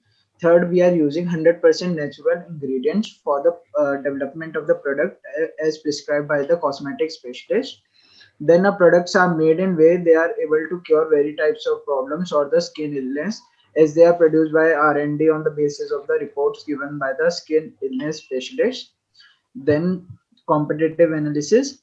The competitive advantage are as follows. First, our product is environment friendly. The organic beauty products are made with natural ingredients which are grown without harmful pesticides or fertilizers. Second, good for skin health. Then our skin functions like sponge which absorb all that it comes across with, be it dust, lotion, sunlight, or beauty products. Organic beauty products are light and do not clog the pores of the skin, which let the skin breathe. Then natural ingredients. Most of the organic beauty products are made of fruits, medical leaves, roots, and vegetable. Thus, the natural ingredients keep the skin soft, supple, and glows from within. Then a product is skin deep beauty.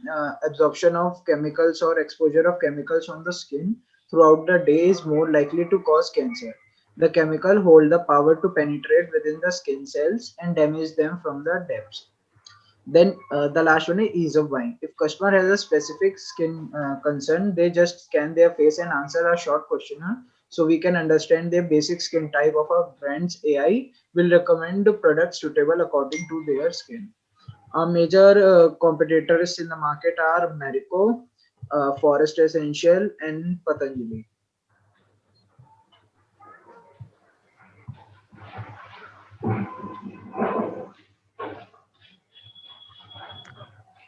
Our target market in our product, 85% of audience would be women belonging to upper and upper middle class family between the age of 16 to 45 years old. Geographies we will targeting will be all over the India through shipments and other transport facilities. Targeted areas will be urban and semi-urban areas. Our expansion plan after 2-3 years, if we have enough revenue and sufficient demand, we will expand to other Asian countries. Second, we will add more product according to needs. Third, to launch masculine skincare product. Our business model, we would follow go to go market strategy. In this strategy, an organization utilize their inside and outside resources to deliver unique value to customer and achieve goals.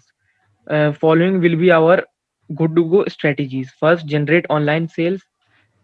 Nowadays, effective way to promote is to put on web.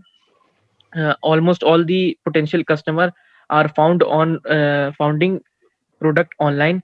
Second, explore social network. We will use social network like Facebook, Twitter, Instagram to promote our product and to do research and increase number of potential customer. Third, have an unique logo. uh, all global brand like Amazon, Google, Samsung, etc. have an unique logo, so we will establish an unique logo for our company. Marketing plan. LH is a startup business specializing in handmade herbal products. All LH products are made from herbs that are either garden grown or gathered in local fields or wooded areas.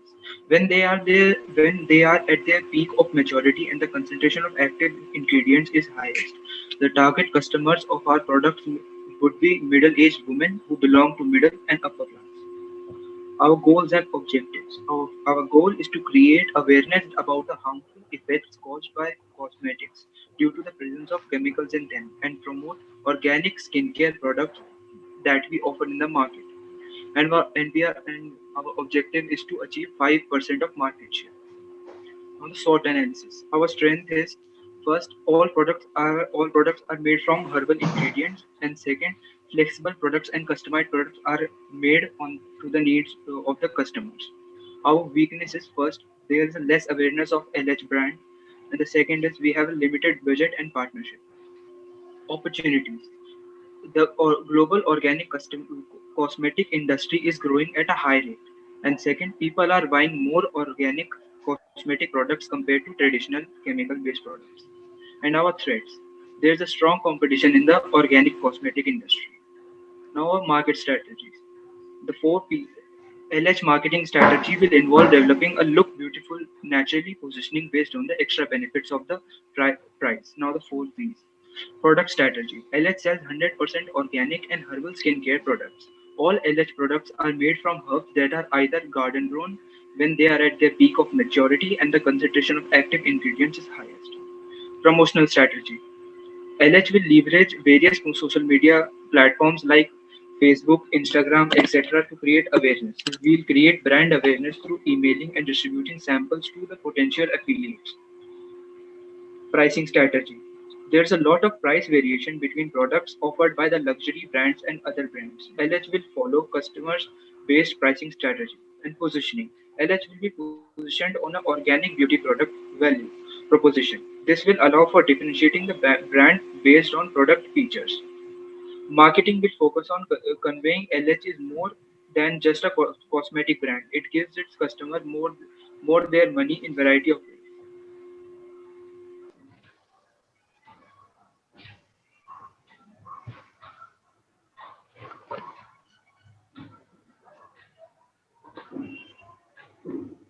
Thank you, Abhiyansh. Thank you, sir.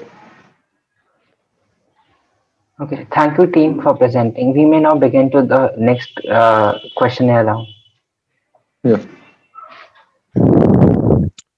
Hi team. Hello. Hello. So as you have mentioned that you will be using some UIs, my question is that like will you be having enough revenues to pay to some like IT guys for development of your app? Because as far as what I see, if you go for some application, you will have to pay to the developers. So how you will be going ahead with that?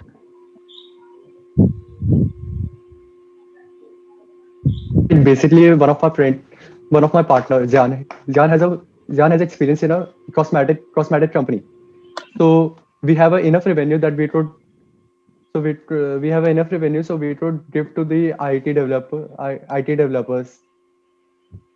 And how logo is your marketing strategy?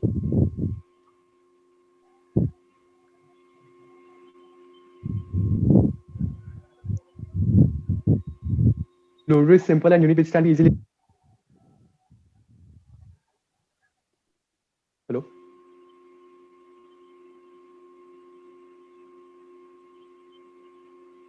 Hello.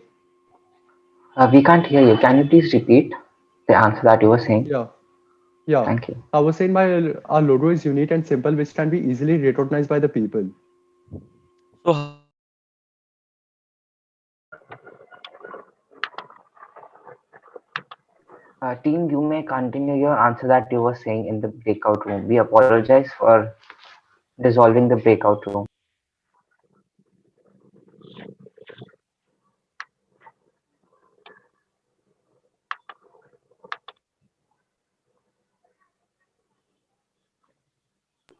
Team LH, can you hear me? Am I audible? Am I Yes, audible? yes. We can Yeah. hear. Yeah, yeah, I was saying that that our logo is simple and unique, so which can be recognized by the people.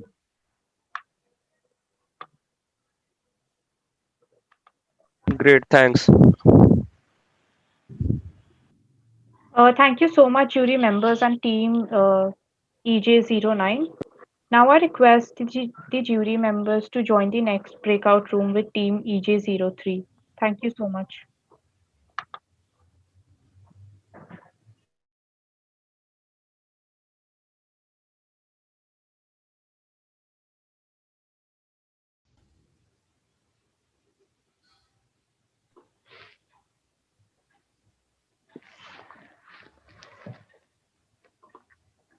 Hello, team. EJ03, can you hear me?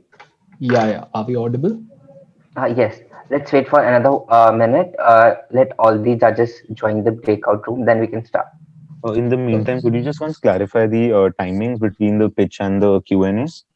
Okay. So in the meantime, you can. Sorry, I'm sorry for that.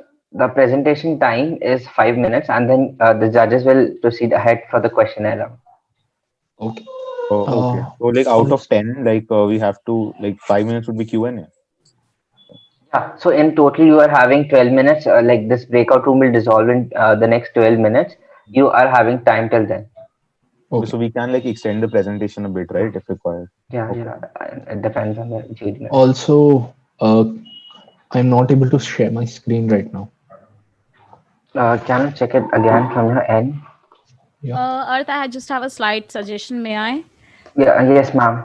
So I just wanted to point it out that when the team is left with about like 2 minutes for the allotted time for the, with the ones which we have prescribed, just let them know, because sometimes what happens is they are just speaking, they don't get to know about the time limits, and then it leaves less of the time for the jury members, because I'm sure the rest of the jury members are also willing to ask questions, but sometimes it just hampers the process, right? So whenever they are like out of the 5 minutes, which is the allotted, whenever they are completed with the 3 minutes of speaking, just let them know that team, you are having allotted time of 2 minutes, even after an extension of 1 minute, if that, because that has been the scenario till now, but at least let them know that the allotted time has been this much spending about that. Okay, sure, ma'am. So it would just give them a heads up. Okay. Thank you so much. I'm still not able to Okay. share my screen. Let me check with this.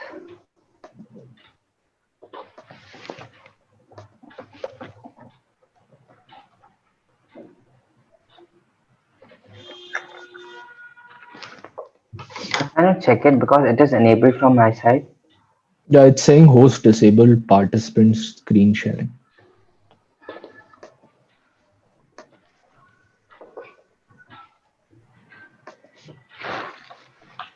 But I can see it is enabled from my side. Just give me a minute. Yeah. Could you pause the timer for the time being, Yeah, because there's some because like technical issue, because we're like losing a lot of time. Definitely will extend the timings for you.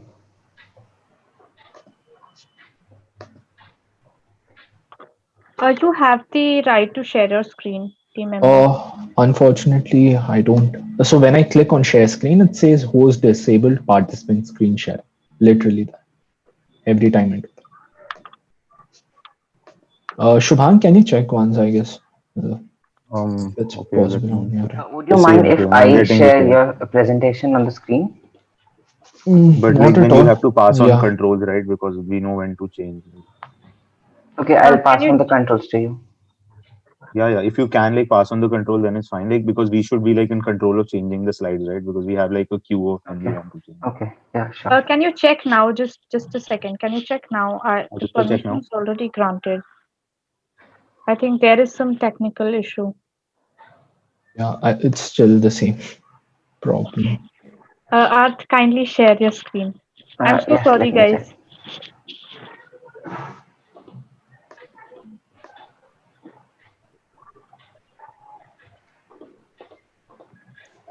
Shubhang, are you able to No, no. share screen? No, I'm not. getting the same message.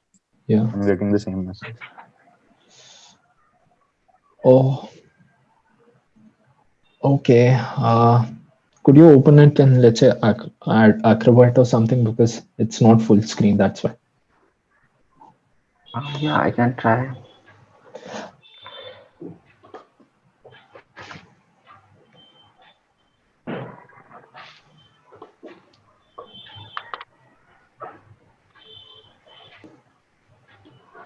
Still shows host disabled participant screen sharing. Yeah. So like if you could look at that, that will like actually make things a lot easier for us if we can present ourselves. Would you mind trying again? I think I just like tried enabling and it didn't. Yeah. If it's possible for a minute or two, can you make us the host? Because I think that would solve the issue. Then we can relinquish our host controls. We don't have. Vashni, we can make them a co-host. Okay, yeah, but not the host. Yeah, Yeah, yeah. yeah. Just like for the pitch, then we'll obviously leave then. Yeah, exactly. Surely. Should I make Aditya the host, co-host? Make Yeah, Aditya the yeah. host. Yes. Okay.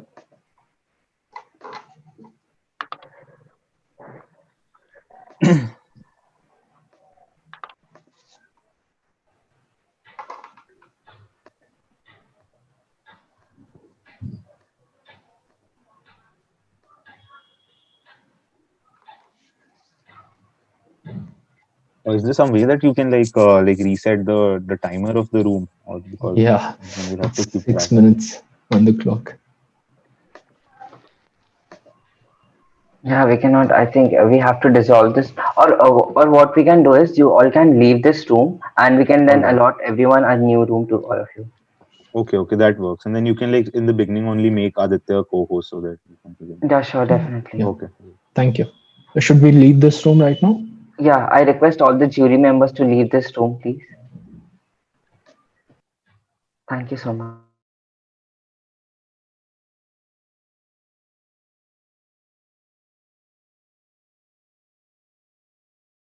Vaishnavi, can you hear me? Oh, I guess she is in the breakout room now.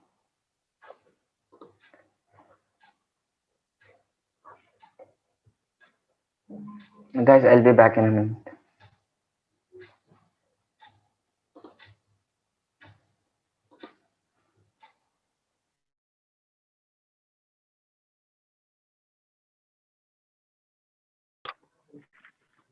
Team EJ03, should I make you the host or you're presenting it right here?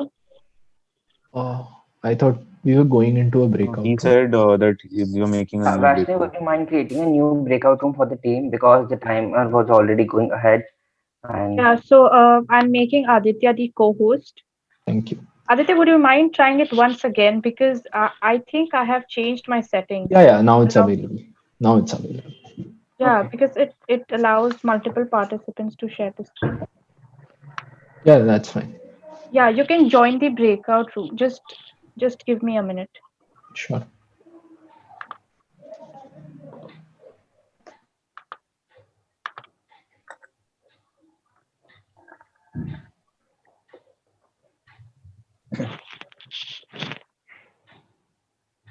It will take another 45 seconds to the breakout room to Sure, dissolve. sure.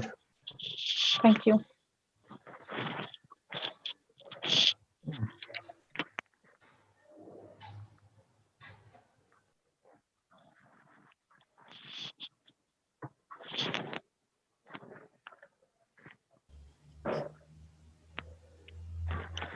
Which team is this? EJ03, right? The upcoming one?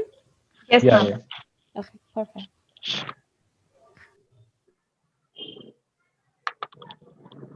You can join now. I have opened the break.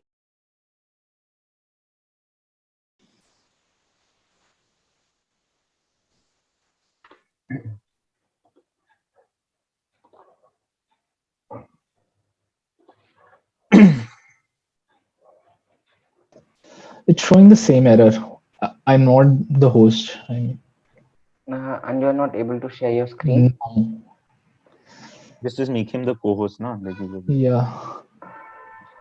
I think Aditya, what you can do is you can leave this breakout room and ask Vaishnavi to make you co-host, and then you can again enter this. Sure. That will work, I think.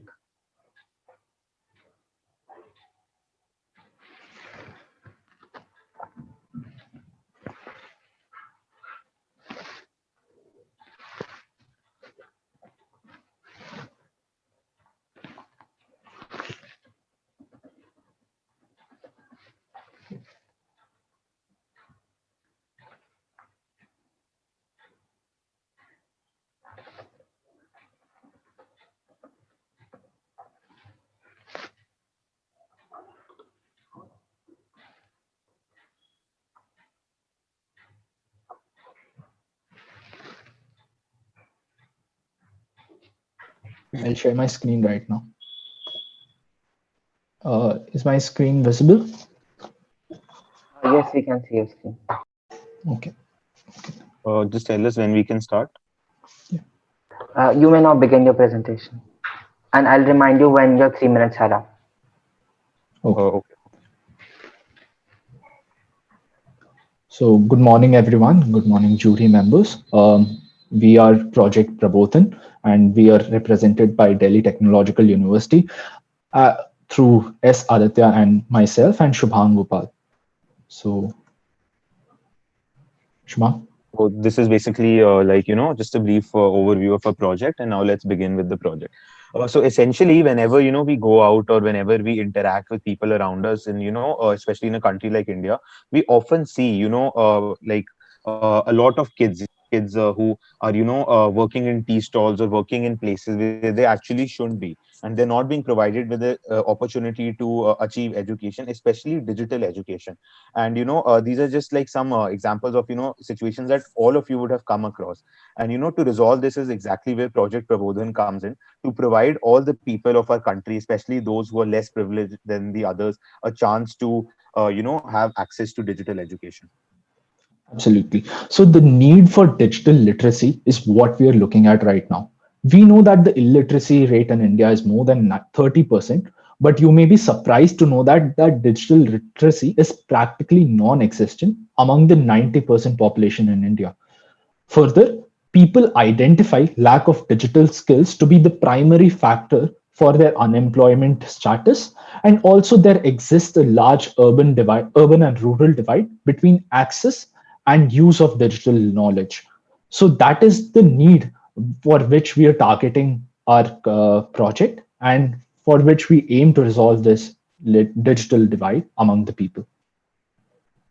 Yeah, so essentially, the case study that we have dealt with SDG startups. So as we all know, it is very important for any new venture or business to be sustainable in the long run for its success.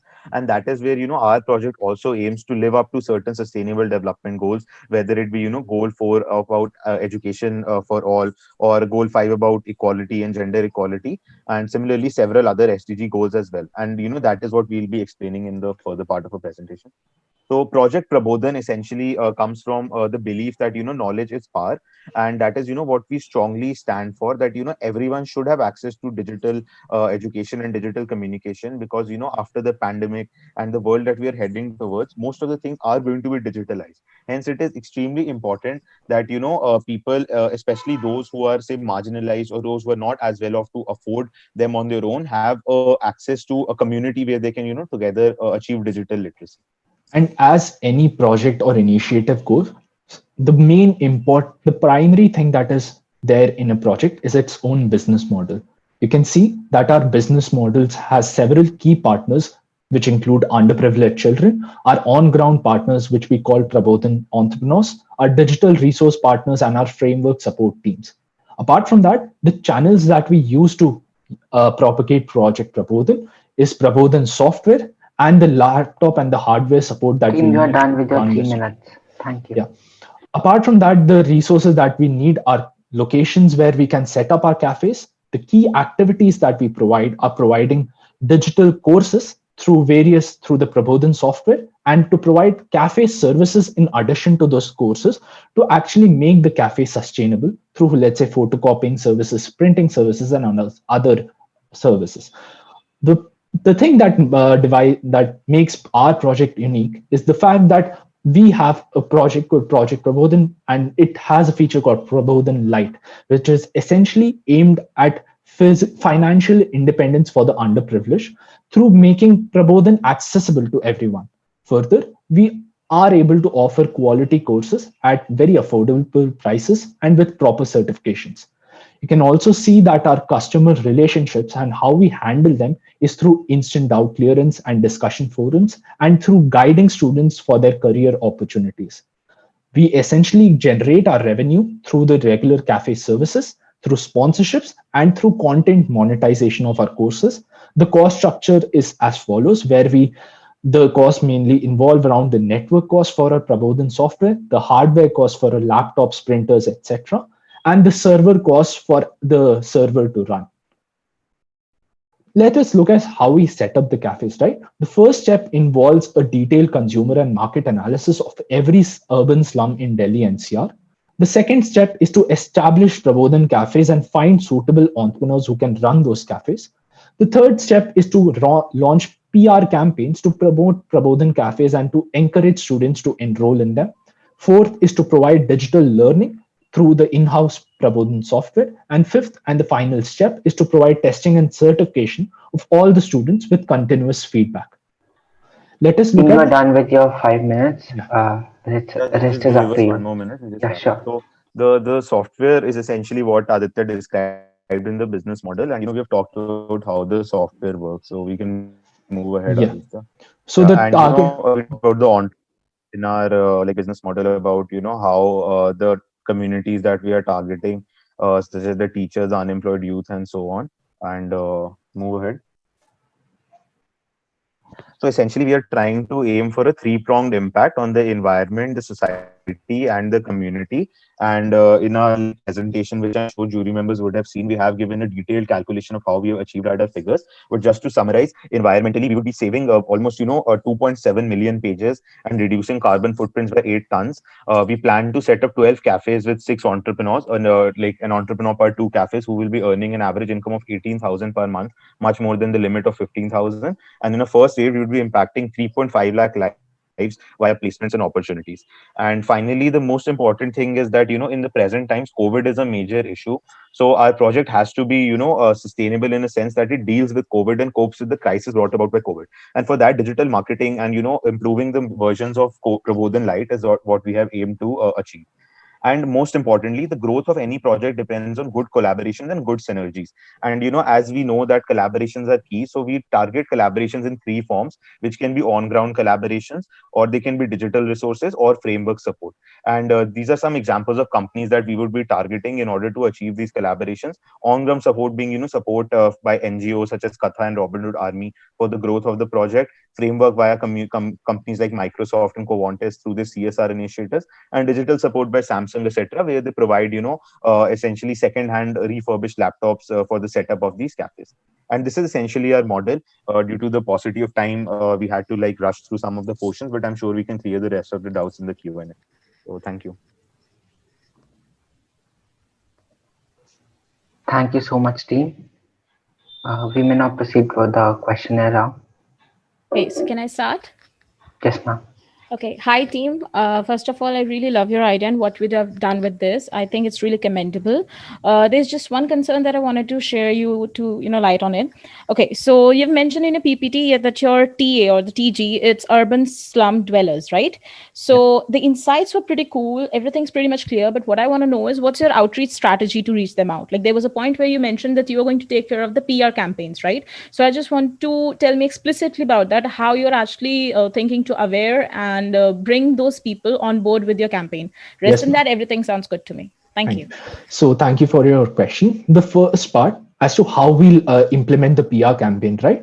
We know that in urban slums and in areas where people are living in so small houses and people are living together, right, as a community, the only way that we can move forward with PR campaign is to have digital days, which are essentially days wherein we organize sessions for kids and people in the slum, and we ask them to use the Unnati, the Prabodhan software, and ask them to use the computers and familiarize with the software, and to make themselves better equipped with that, and to yeah, Shubham. Yeah, just essentially, basically, our PR outreach strategy is that before we set up a cafe in any slum, we aim to conduct an event on, say, an alternate Sunday or an alternate fortnight, where we bring in the children of that area in the local park or a local community and allow them a test run on, one of our own, like one of the founders' laptops, where they can, understand how exactly things are working to get them excited and, enthusiastic about the effort. And, we have actually like seen some stats about this, and this actually works because, in these areas where there is such like where word of mouth is such an important factor for the growth of any product, having on ground effect, like just like essentially a political campaign runs, going on the ground and interacting with these people, it actually is the best PR strategy to get them directly involved with the people who are providing them with the cafes. So Okay, perfect. That was done for me. I think we can have one more question. We can have I just wanted to check on, see, government is putting on lots of effort in getting the slum students to the schools, and they're giving lots of tiffin, midday meal, and all those things. Despite of that, the turnout ratio is lesser than what is expected. So how you guys are trying to convert that into a real-time business? Yeah. So the thing is that we have like actually carried out a surveys of the government schools and all, and the major issue is that despite the midday meal schemes, the fact is that in these schools, the computer centers do exist, but they're not properly run. The computer classes are not held, and in like majority of the cases, not all, the teachers are not like that enthusiastic about making people like these little kids in these slums that familiar with technology. And that is the gap that we try to bridge. Naturally, digital the government knows that digital education is key, and it is moving towards improving it, but the implementation is where they're lacking, and that is what we think we can bridge, where if you have an entrepreneur who comes from your community, from your slum, and it is someone just like you who is basically reached a position where he's digitally literate, it will also motivate you that you can also reach the same position. And that is what will bring all these children into our center to learn from someone who comes from their community, as compared to, say, learning from someone in a government who's who might not be as motivated, he might be as educated, but his motivation might not be as much as these slums. Aditya, want to add anything? Yeah, plus we also see the fact that people, although there are computer literacy and computer courses in their own schools, they often go to external tuitions and all rather than studying at their own schools. So that is where we see the need for digital literacy and computer courses in their own schools. I'll just resume my answer if Yeah, you that's fine. can. So that is where we actually see the need for students for quality digital education, and that is where Project Prabodhan comes in. So yeah, that pretty much sums up our entire presentation. Thank you so much. I Thank you. like your presentation so much. Yeah, thank you. Thank you so much, Aditya and the jury members. I will be now sending team EJ38 in the breakout room with the jury members.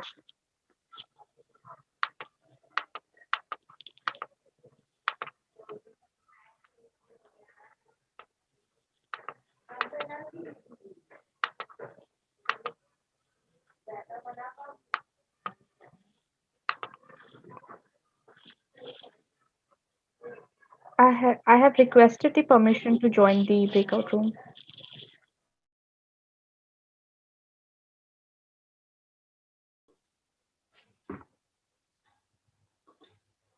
Hello, hi team.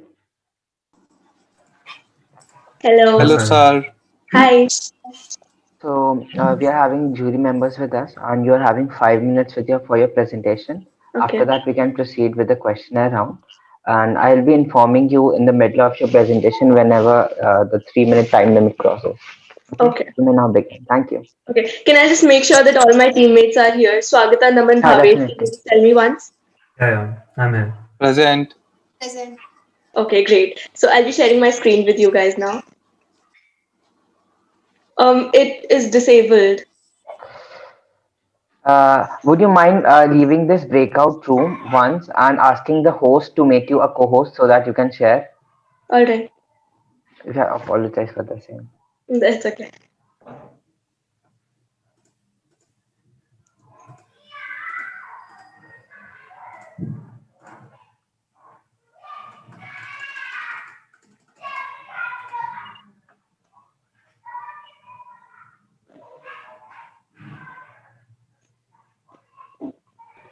Muskan, so you will be sharing your screen, right? Yes. So I request you if you can leave this room and ask the host to make you co-host because I cannot make you co-host in a breakout room. All right. I'll. Okay. One second. Yeah, and you can then again join this room. You'll be having Okay. option for that. Okay. I'll be back in 1 minute. Sure.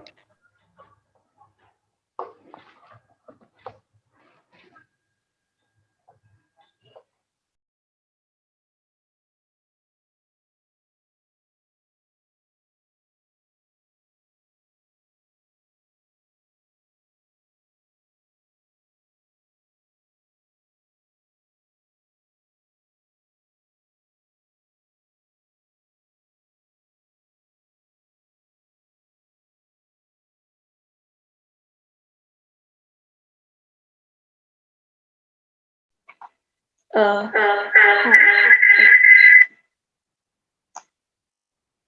Yes, I can share my screen now. Okay, sure.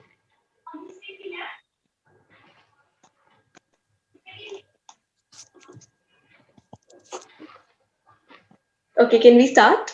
Light on this. Second concern is that many brands, they have their in-house production toiletry sections. Okay, so wherein they have their own segments taken care of, or either if or as a part of their CSR initiative, because any company or any organization, when they exceed a certain amount, they have to contribute to CSR. So as a CSR initiative, they are tied up with other NGOs and people. So how are you going to take care of that thing? So these are the two things that I want to know. That first of all, how are you going to take care of the scaling problem? And second of all, if they have their in-house brand, then how are you going to break it out your venture to them? And third, Okay. even if you get the collaboration, then how are you going to manage that kind of extra or that kind of production levels, basically, with your limited budget that you're having right now? So these are the three questions that I want to ask. Okay, thank you so much for your question, ma'am. I would like to answer this. Sure. First of all, when we talk about collaborating with hotel chains, that is a big picture scalability criteria that we have for the future. Right now, we're actually developing our website and we're in the production phase of this project, and we intend to start to open the project for the general public. Once the general public starts buying our soap, we intend to expand our project to different varieties of soaps, and then we collaborate with these big hotel chains.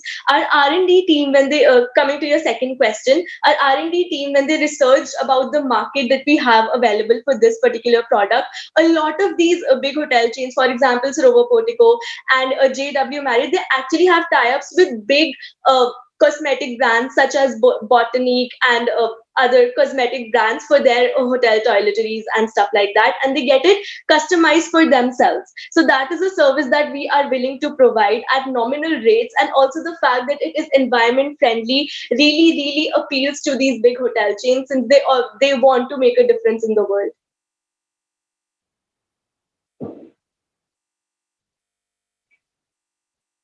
Thank you. Okay, fine. That's fine by me. Thank you.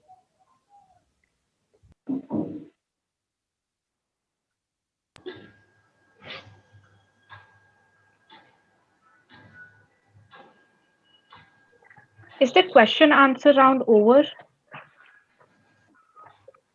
Do we have more questions for the team? Okay, so I request all the team members to kindly leave the meeting and the jury members to stay back for a minute. Okay. Thank you so Okay. much. Thank you for your Thank you time. so Thank much, you. judges. Thank you, everyone.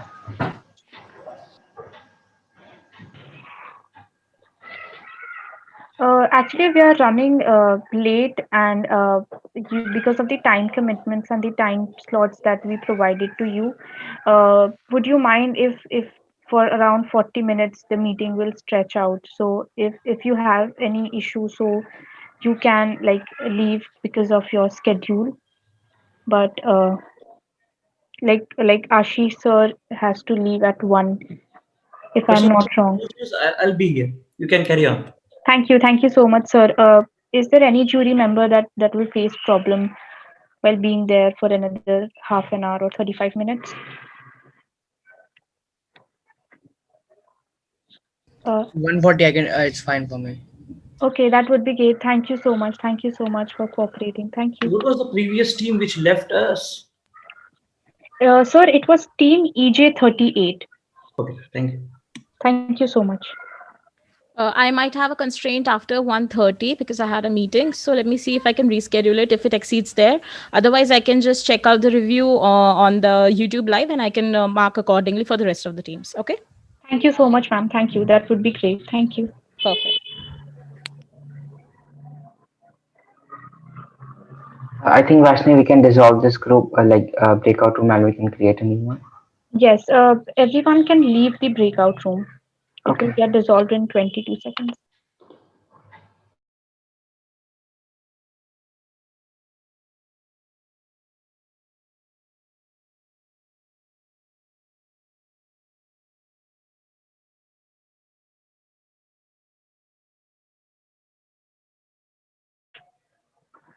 Thank you so much, jury members and team. The next team in line is Team EJ15. I am starting the breakout room and I request the members to join in and the jury members as well.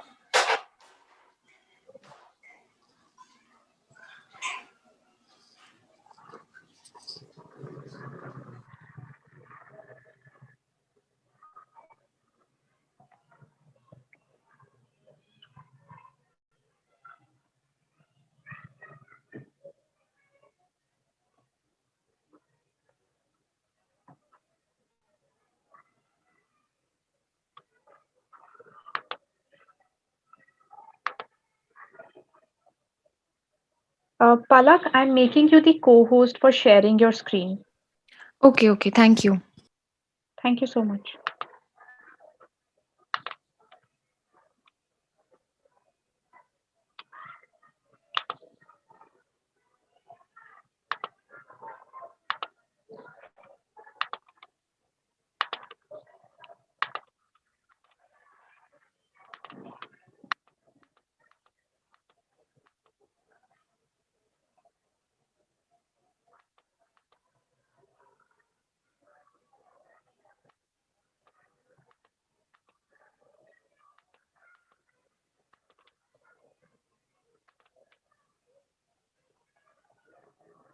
Everyone, the members and the jury members can you please join in and share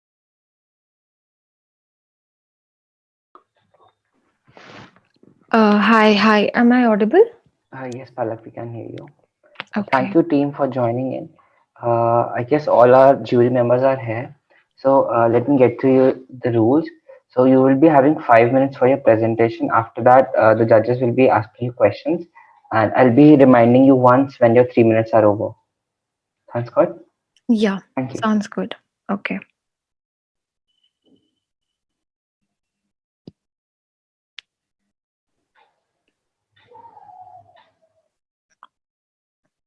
Is my screen visible? Yes, we can see your screen.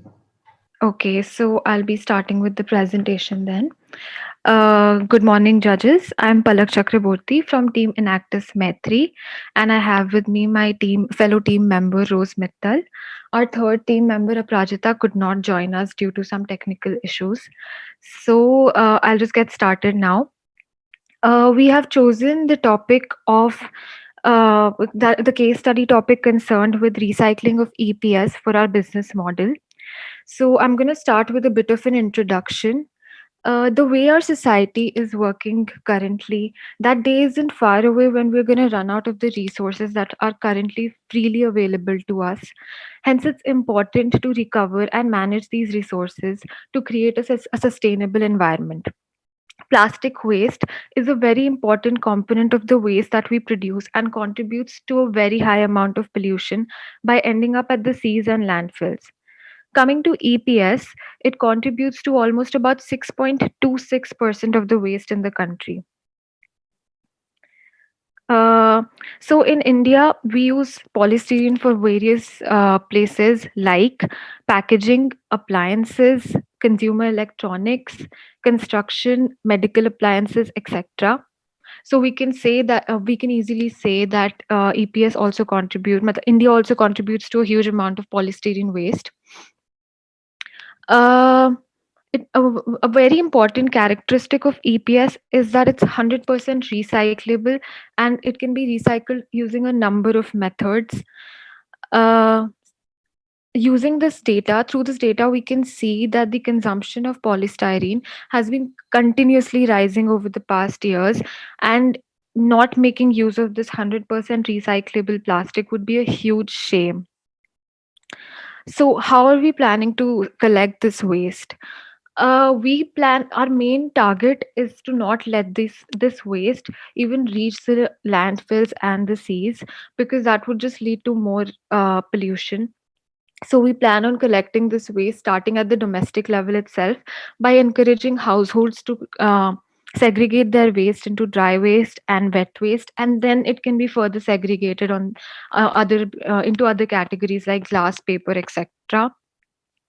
uh, Monetary incentives can also be given to garbage collectors for segregating waste and taking out useful items from the landfills, that the garbage that's already which is the garbage which has already been dumped in the landfills. Now, we through this we can see that EPS recycling is not at all a newly formed recent new concept in India. It is being followed for the past few years, and because it has a lot of benefits. Recycling EPS has a lot of benefits. First of all, it will reduce the amount of pollution. It would Because burning of polystyrene produces a lot of toxic chemicals. So recycling it would actually lead to the reduction in the degradation of the environment that it causes. Over to you, Rose. So we have come up with a business plan that aims to tackle the problem of collection at the domestic level. Team, you're done with your 3 minutes. You can Uh, continue. that aims to tackle this problem of collection at the domestic level itself. We aim to incorporate the garbage collectors in our system, who would go door to door to collect this waste, which has already been segregated by the households into wet and dry waste. From this dry waste, the garbage collectors would extract the usable plastic and come to our segregation center, where they could sell this plastic for a fixed rate. We would also provide them additional coupons as an incentive, which I would discuss later. This plastic would be further segregated by us in our segregation center into different types of plastics, and would be sold to small scale recyclers, manufacturers, etc., who need this shredded plastic to construct various goods, etc., construct buildings, roads, and make recycled goods, etc. Next slide. Next slide. In the phase 1 of our business plan, we aim to team up with the Residents Welfare Association of various societies. We would convince them how this is important for the environment, and how it should be done, and why it should be done. We would charge a small fee from the households for this waste plastic collection from their doorsteps. Next slide. Our revenue would be from selling this shredded EPS scrap to the recyclers and manufacturers, and from the registration fee from the households, from donations, and from our sponsors. Only 75 to 80% of the waste generated in India is collected by municipal bodies, and more than 90% of the country does not have a proper waste disposal system. The garbage collection is done by rag pickers who do it without any job security, salary, or dignity. Our venture will provide these rag pickers an additional source of income, because they can sell the plastic to us on a fixed rate, and we would also provide them additional incentives. These additional incentives would be in the form of coupons. These coupons can be sponsored to us by companies with whom we will collaborate, keeping in mind the CSR. We can also collaborate with NGOs who work for similar causes, and donations from public. These coupons can be availed by the garbage collectors in exchange of health checkups, academic help for their children, meals, discounts, etc. We would be requiring a funding of about 1,70,000 rupees, the break of which is shown in the slide. About 60,000 rupees for salaries for our workers, 25,000 rent of segregation center, about 55,000 the rent of the machinery, etc. The additional coupons will be a very good marketing strategy for us. And teaming up with the resident welfare association and committees working towards the waste reduction will definitely work out, because it would help encourage the households to segregate their waste into dry and wet waste. And moreover, we can collaborate with the Ministry of Environment, Forest and Climate Change. So that's our plan. Thank you. Thank you. Thank you so much, team. We may now proceed towards the questionnaire round.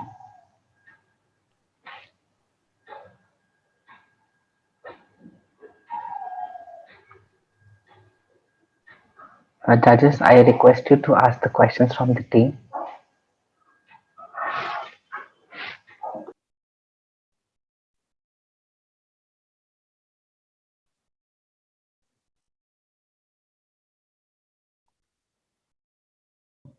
Would you mind sharing like what methodologies are you trying to utilize in terms of waste segregation? Is this hand picked separated, or do you have any mechanism? Because it's all about polystyrene. It would be okay. Go ahead.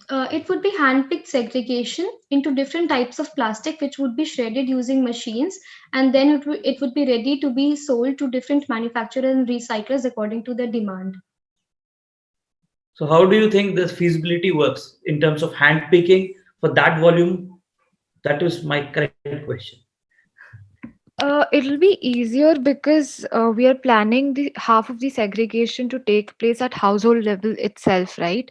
So then the segregation is already done for dry waste and wet waste, and we know that most of the dry waste that households produce is mostly plastic. So once it's already into dry and wet waste, the garbage collectors just have to come to us with the dry waste, which is plastic, which is of the category of plastic, and then we segregate that into the different types of plastic according to its utilities. So like you have selected EPS as one of your major contributors of your raw material. My question was, EPS would not be a major throughout from households. That would be a major throughout from industries. So, and they won't have even like enough time to segregate that and give it to you. For them, it is a dump, and they will just wait and give it to you, and they will charge you per kilo. I don't know if you have worked in scrap industries or not. This is how it works. How you are planning to segregate? Yes, we would purchase them at a per kg rate, and they do not have to segregate plastic into different types of plastics. They just have to give us the plastic. We will segregate it ourselves. We would employ workers. We would tell them about which category which kind of plastic has to go into which category, and that's how we would segregate plastic at our segregation center before shredding it. And we're not restricting it only to EPS because I think that will not be feasible. EPS is, of course, one of our main concerns, but we're not like restricting it only to EPS because we know that is not like there are other types of plastic which also which can also be sold and monetary benefits can be gotten from them.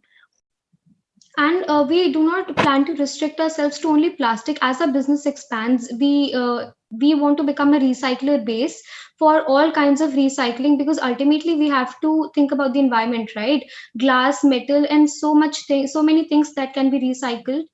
We would be forming a base for all the recyclers, but we would be starting with plastic in the initial phase. Thank you so much, Amber. Okay. I just wanted to ask you, it's a good idea. One question that I had was that in one of the points that you mentioned, you said you'd be charging households.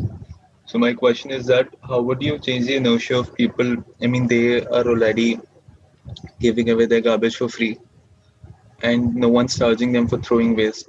Why would someone register with you to, I mean, social impact can only get you so far. How would you overcome the inertia of getting people to pay?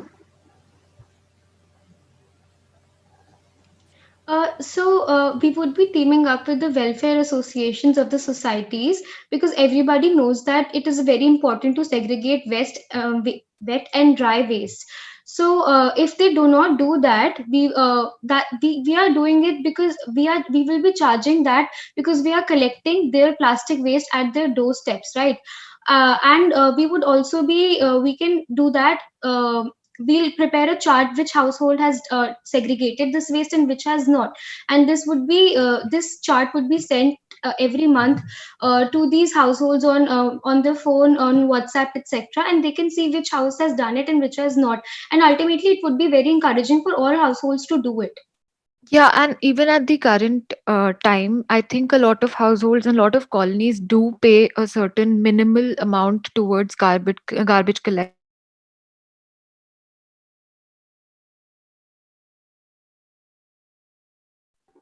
So I think that is one thing that we can do. Team, you were saying you can resume your answer.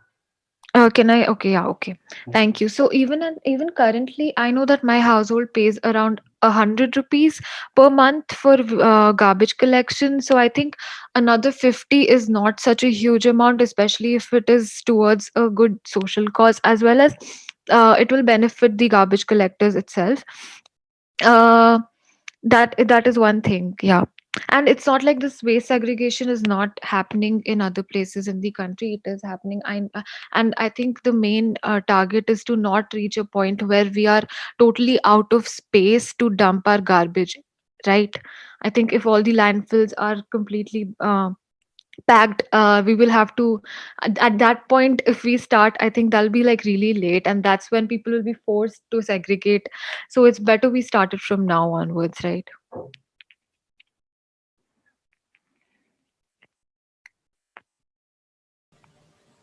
Okay, do we have time so that I can ask one more question?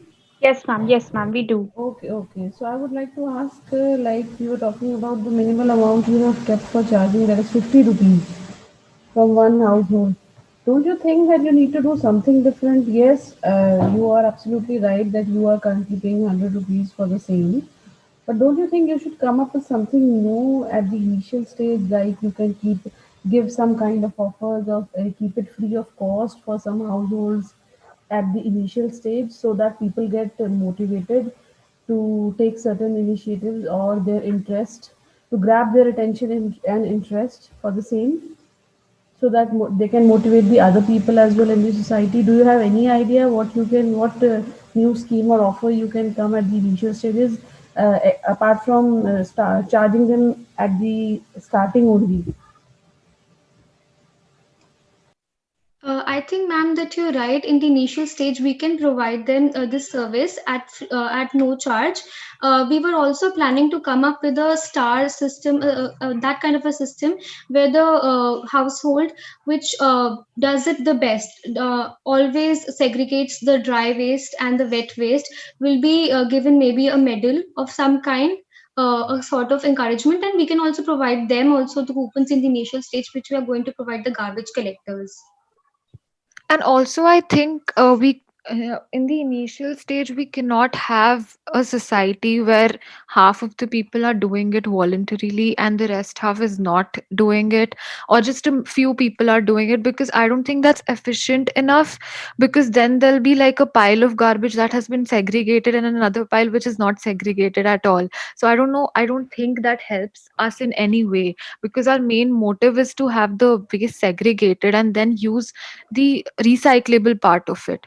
And if we have to do most of the work there, I don't think that benefits us.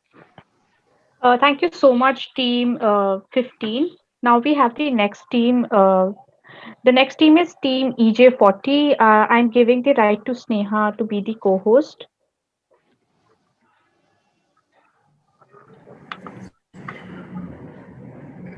Do I join the breakout room or share my screen here? No, no, no. I'm making you the co-host, and then you can join the breakout room. Sure, sure. Yeah. I have opened the breakout room, and you can join.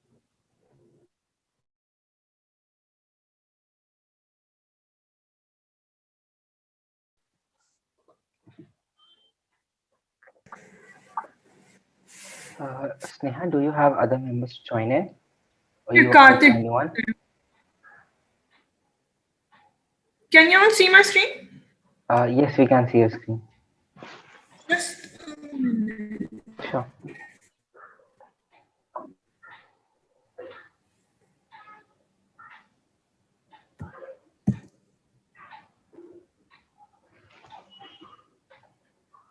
Karthik, ready? Yeah. Yeah. So you're So having. good. Can you hear me? Yeah. Let's start. Yeah. Yeah, I'm saying that you are having 5 minutes of time for your presentation. I'll remind you once when your 3 minutes are over. Thank Yeah, you. sure. Yeah, thank you. Good afternoon. Today, we Team Vector are here to present you all our idea Pharma. The problem that we've identified are basically two. Firstly, an estimated 469 million people in India do not have a regular access to essential medicine. Secondly, there's a lack of awareness among the masses to dispose of the drugs with the general waste, which becomes very hazardous when it comes in contact with water bodies and the atmosphere. To solve these two problems, we came up with the idea of pharmacare with a duofold home. Firstly, to save valuable medicines from going to the landfill and harming the environment. Secondly, to keep the medicines affordable for the people in need. To make this possible, we have formulated the following plan, which starts with purchase of medicine by the customers. Then these customers are registered on a cloud-based management software system, which regularly sends them SMS and call alerts about the lifeline of the medicine. Then these customers return back those unused medicines to the local pharma or the collection point, which is then sent to a partner testing lab or a pharmaceutical company where they go under compliance control. Then these medicines are sorted into three categories. Type A, the quality which is fit to use and can be redirected to the customers. Type B, which can be recycled and then redistributed to the customer. Then type C, these are waste medicine which are disposed of as per the standard laid down by the companies. Basically, we have three stakeholders here. Firstly, is the local pharma store, which will help us in the database management and also serve as a collection point for our medicines. Secondly, a testing lab or a big pharma company, which will help us in doing the compliance control and disposing the medicines if required in a prescribed manner. Thirdly, organization and NGO who are working on ground in the health sector. Through partnership with them, we'll be doing the reselling of medicine at a very affordable price to the people in need. The go-to-market plan is as follows. Firstly, building a cloud-based data management system. Second, partnership with local pharma, testing lab, and organization. Third, creating awareness through offline and online marketing strategies about the need of proper medical waste disposal. Fourthly, setting up a proper supply chain for collection and delivery to ensure an efficient way. Lastly, doing a pilot launch and get things rolling.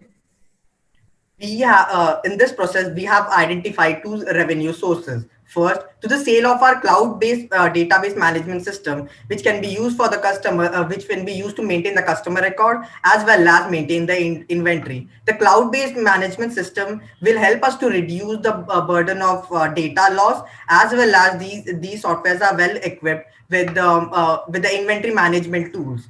And other source is relying on the sale of our medicines. Due to our least complex process, we will be able to penetrate those areas where the medicine affordability is a problem. We have identified two near competitors to our plan. One is Uday Foundation and other is MedMaze.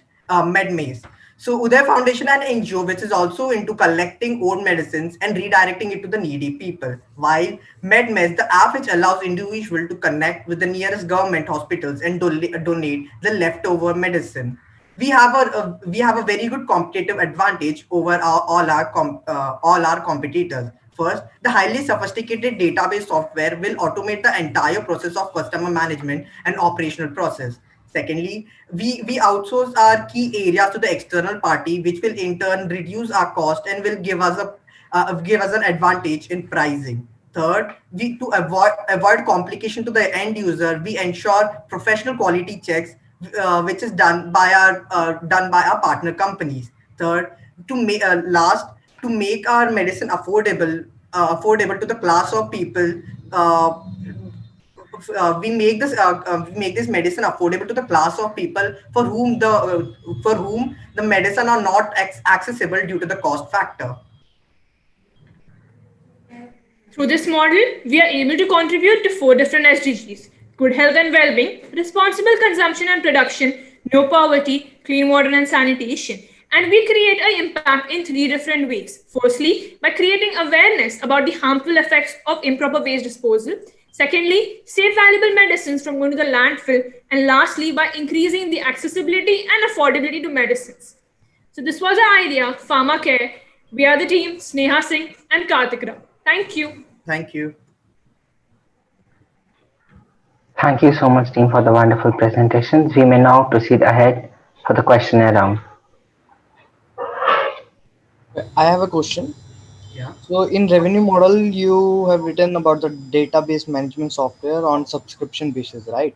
So that is for the pharma stores, right? Yes. So my question is, why would a pharma store will be paying you for a database management? What is it like? I didn't get it. Can you explain it a bit? Okay, thank you for a question, sir. The first thing is like when we go to a pharmaceutical stores and local, they don't have any kind of record system. It's only with those huge companies like Apollo or Go Green that these companies have the highly sophisticated system where they manage their inventory as well as the customer database. While these kind of software will be, and they already have existing inventory system. So for which they will be using a software. This one software will give them two advantage at once. That is, this will maintain the customer database, as well as this will maintain the inventory, which will be in turn helpful for us as well as them. Okay, I understand your point, but the my point is that thing as much as useful for the farmer store as much as you thinking? Like, do I really need to manage the data of my customer? At the end, I'm just there to Yeah. resell my product, right? Yes. Just give out the medicines. So the thing is like how this will in turn help them is like our system is something where a customer purchases from you, then comes back to you. If this person is collaborating with us and maintaining the customer database, he can ensure high customer retention in the end. So this will in turn, this entire system will be like effective for him. So that's the reason we can at least ensure him, saying that like he needs this customer database system in his pharmaceutical store. It will in turn help his efficiency and also help him to develop a very loyal customer base. Is a pharma store, basically the aim is selling, so the aim is also creating profits. So if we show him how can he create more profit by having an efficient database management system and by collaborating with us, any store will want to do that then. Okay, so just take an example. I'm the patient. Okay, I want to take a medicine. Yes. I go to a certain store. Okay, Yes. he got my data. Next time, I can buy the same medicine from another medical store. So how is this helping the pharma store? No. So what your system happens is that when I purchase a medicine from the local pharma store, the database gets entered, and then you get a SMS alert that your medicine can be returned if you're not using it completely. If you're not following the full prescription and you want to return it back, you can return it to us. Then there can be a credit system point. So, example like how you get on a Reliance credit system point in a Reliance Mart. In a credit system point from which you can deduct an offer next time you buy from the same local pharma store. Okay, so you are saying that you will be incentivizing the pharma store Yeah. if they return the medicine. Insulin pharma store as well as the customer for returning the medicines. So that way, I have to do the same pharma store to return the medicine. To ensure that he comes back to us, we will be regularly sending him the SMS alerts and all, so that like we ensure that this person who is buying from us come back to us and returns that medicine. Okay, and how likely is that thing, like returning the medicine? So the thing What is the market size in general?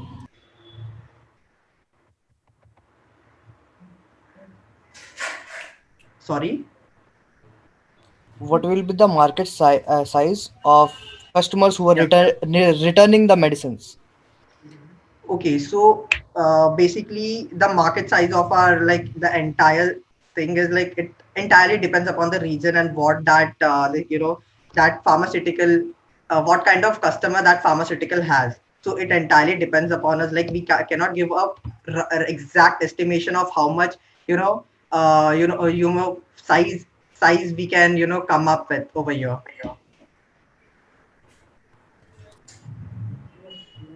Okay, I'm done for my questions now. Thank Yeah, you. sure. Thank you. Can I ask my question? Yeah, sure. Or is there any other one judge who would like to intervene? Should I go ahead?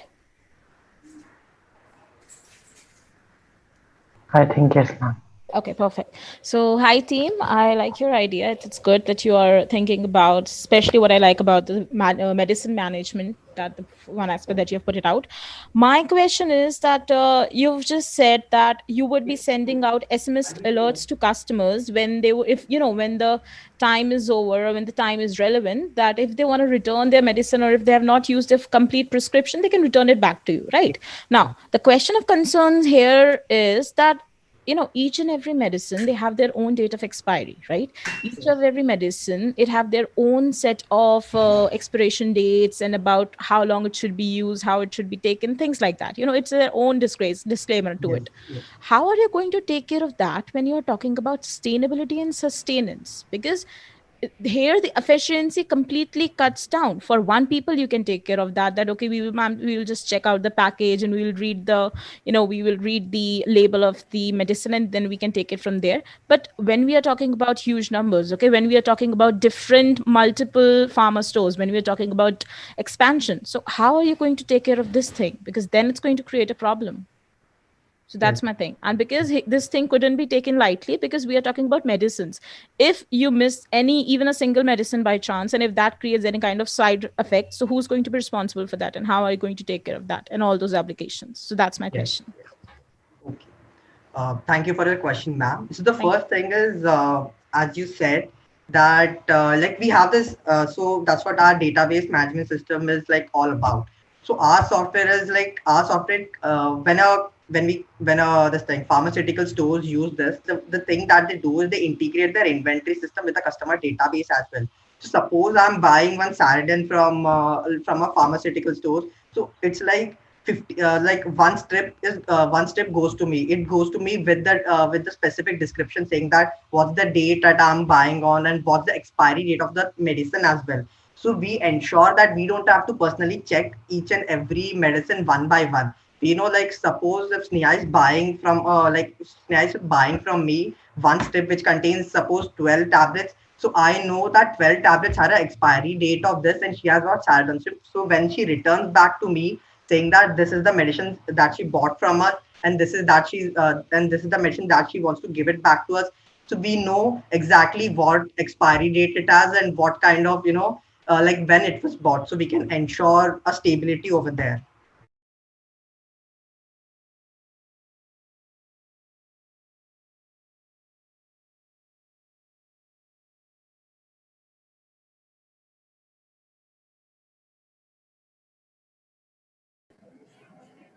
Hello. We can hear you. You can complete your answer if you wish to. Yeah, so the next part is once we get those medicines back, we'll be sending it to our lab, sending it to our partner lab or the pharmaceutical company who will be in turn testing these, who will try to test on these medicines as well. So to ensure in the end that it's of the right quality that goes to our customer in the end. It's not that like they will have some kind of medicinal effect because of using our But do this you think thing. it's going to be like cost effective? Because you are setting up a DBMS, you're putting it on a cloud, then you are you're Yeah. having this panel of expert people, you are having a lab testing equipment, and you're having all of it around the clock. So would you think that if you are taking care of the cost considerations, I'm not even going to the part where you will procure this cost from, but if you are taking care of that, is it going to be profitable for you to maintain a sustenance? uh, in a way, if I have to say yes, because like if you see an entire structure, like if we take a model of Apollo Pharmacy, they literally do the same, but they have a same supply chain system over here. while on the other hand the thing is like they don't reuse their medicine in the end. So our input over here is mainly those unused medicines. So all we have to do is one extra process that we have is we don't need to reproduce it. Like we have to, we don't have to get into the complete reproduction of any of these medicines, but a partial reproduction. So that will be a main cost saving factor over here. And also main those supply chains and everything that won't be personally handled by us. We'll be partnering with few other external people who will in turn take care of this. So like we all we have to ensure is like the initial process will be automated by this our cloud system. Then then the next process will be handled by our partner laboratory as well as the pharmaceutical company. We have to only look into mainly the selling part of it. Okay, thank you. Thank you, ma'am.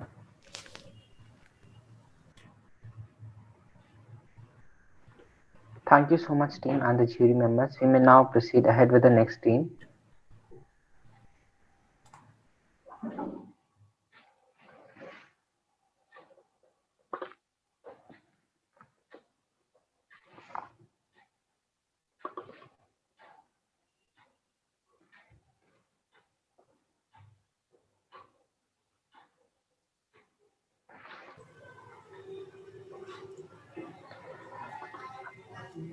Due to some reasons, we won't be able to get into the breakout rooms. I request EJ20 team to present their presentation here itself. Okay. Thank you so much, team.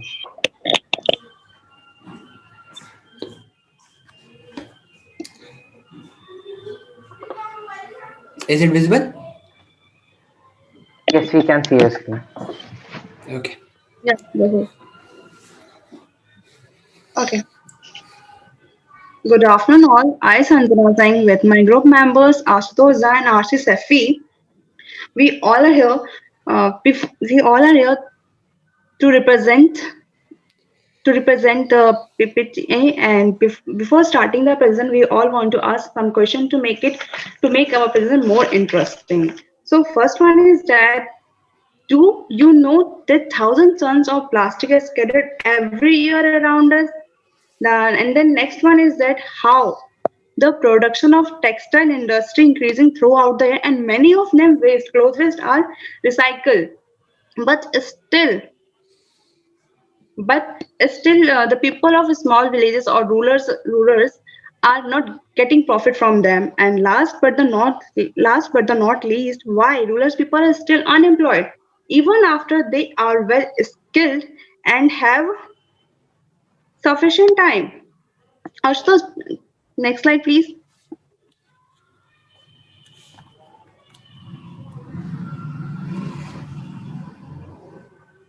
Sorry. This is the unamaze where we can say that how the plastic is scattered every year around us. Next slide, please. And here you can also see that how the production of the textile industry increasing every year. And here is pie chart where we are showing you that many of them waste are recycled every year. Still, many rurals or the peoples are not getting profit from them. And the next slide.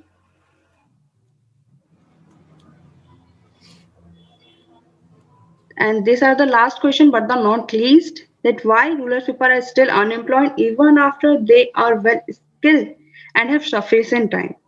Next slide, please. And when we consider all these points, we came up with an idea Pahel regarding all these questions. Next slide, please. Pahel is nothing but an website or an app we where we sell the handicraft products which is made by the ruler, and for the better result on the better crafts we will train them regularly. Next slide, please. Okay, and the objective of the Pahal is to reuse our waste such as the plastic or the cloth waste, and make sure our economic will grow. And the second one is that we want that our rulers are will are employed and make them self-independent. Next slide, please.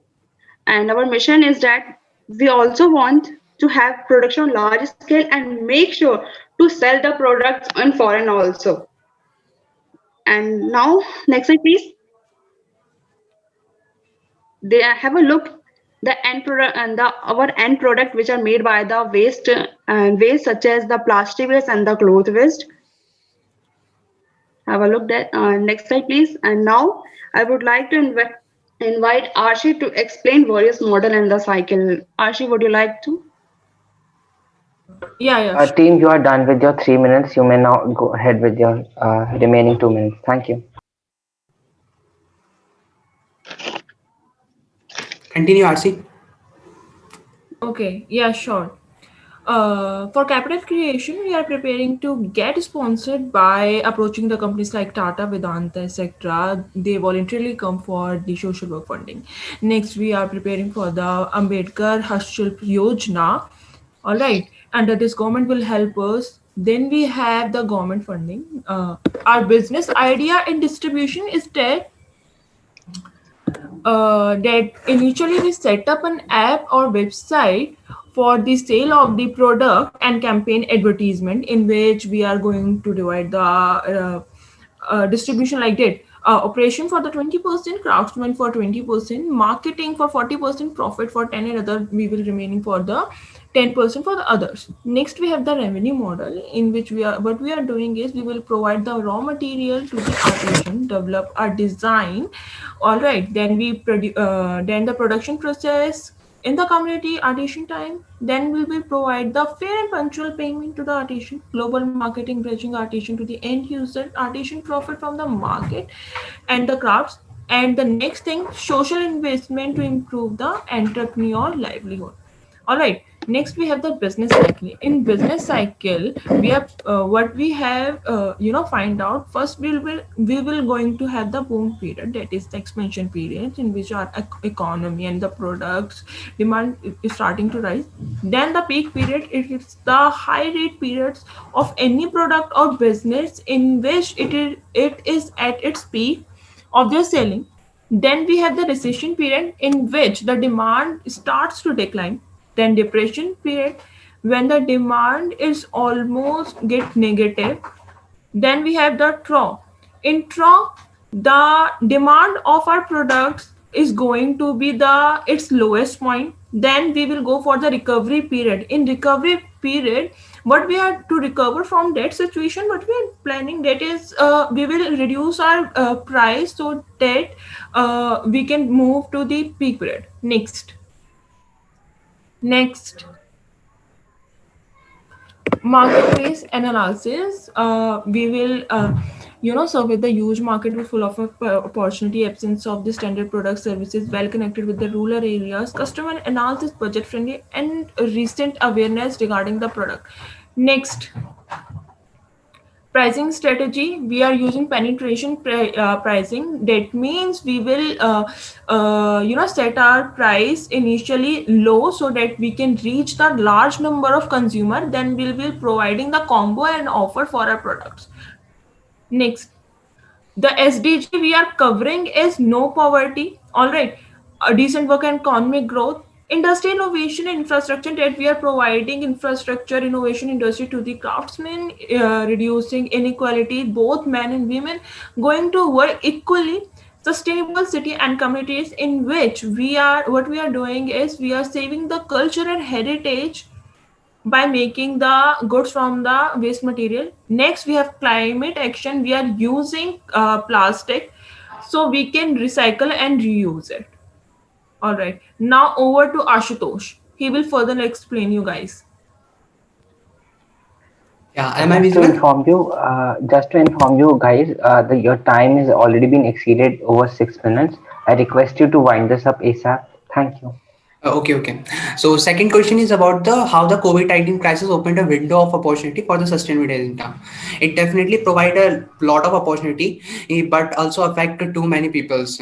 So I've talked like the pros of this opportunity, disruptive change happening in the hospital industry and the pharma industry, and there are a lot of communication transformation that is happening in between this time. I'm like everything happened digitally and by the communication platform, and there are lots of government opportunity that will come forward to help people and the industry to overcome their situation, and the digital culture transformation which is happening at the 10 times faster than the real scenario that we all are seeing.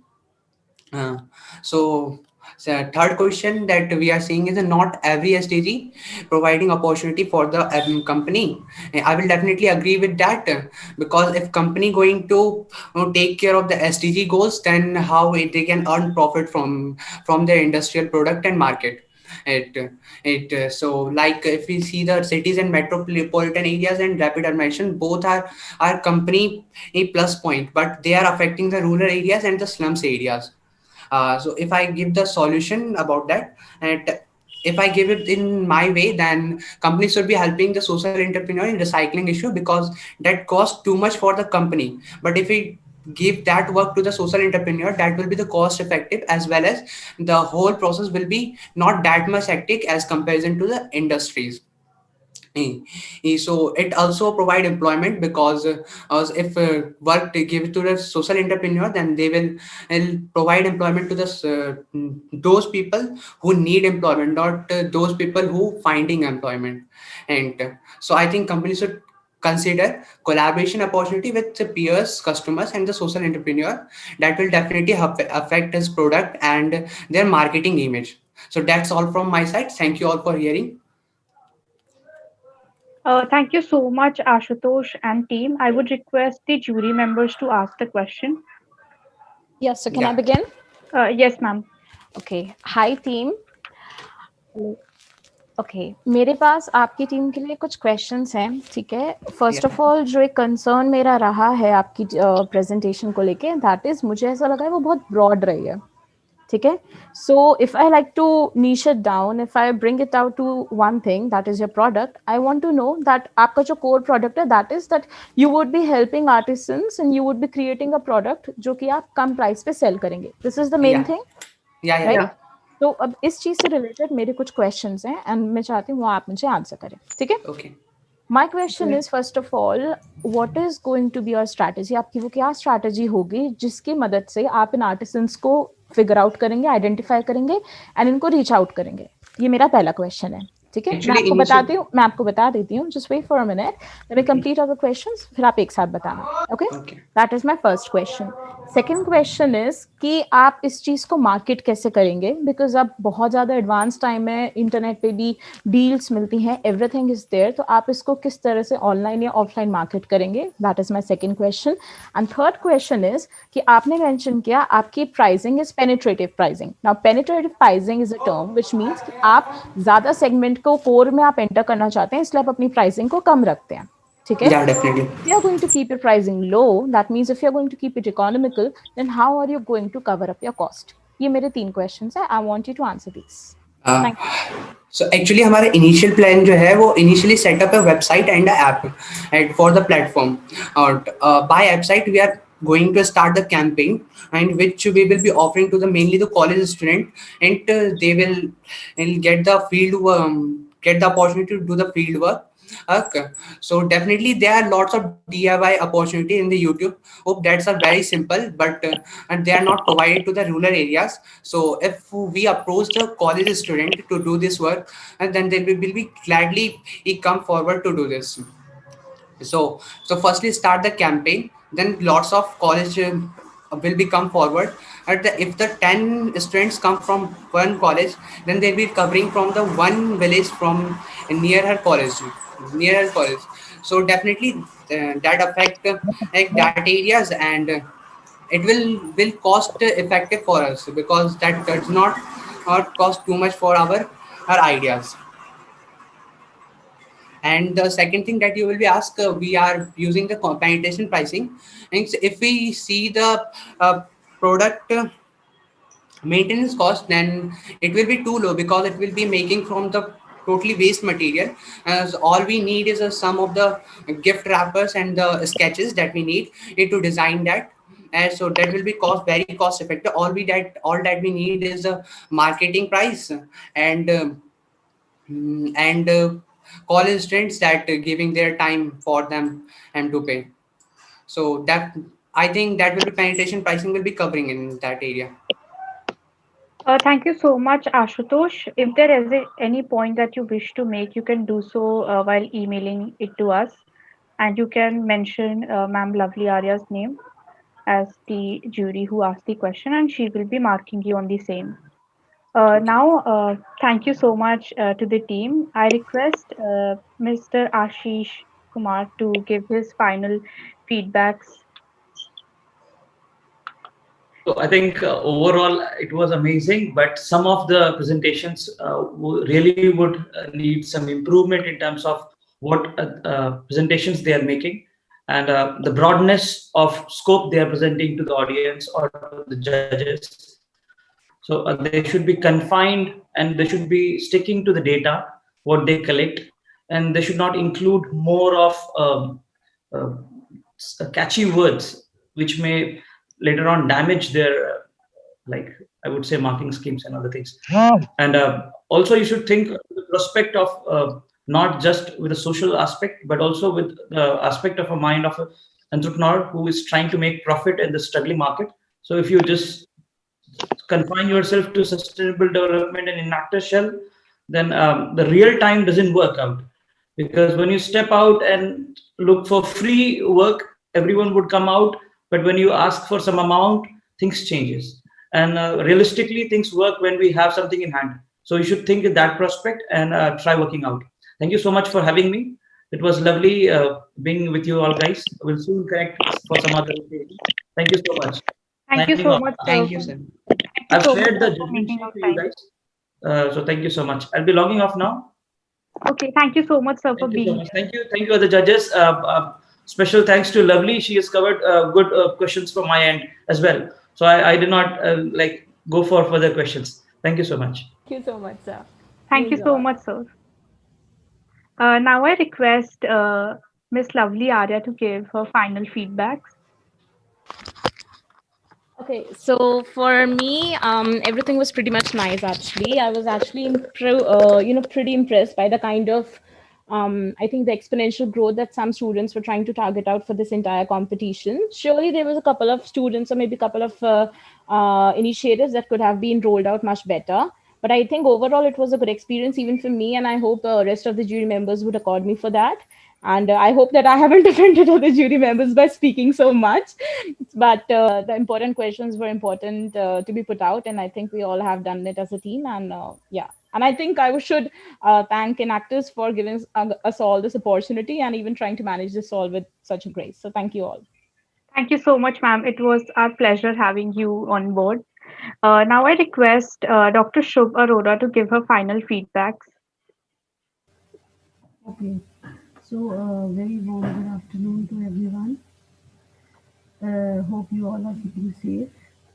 And first of all, I would like to congratulate all the participants who have participated today. All the teams were fantastic, and the ideas were really good, and that really grabbed my attention. The new ideas which the participants have come up with, and I'm totally honored to be here today as a judge. Thank you very much for inviting me. I would just say that whatever ideas you come up with, please check out the main aspects like what would be the source of financing and how would you promote it being from the specialization or area of marketing.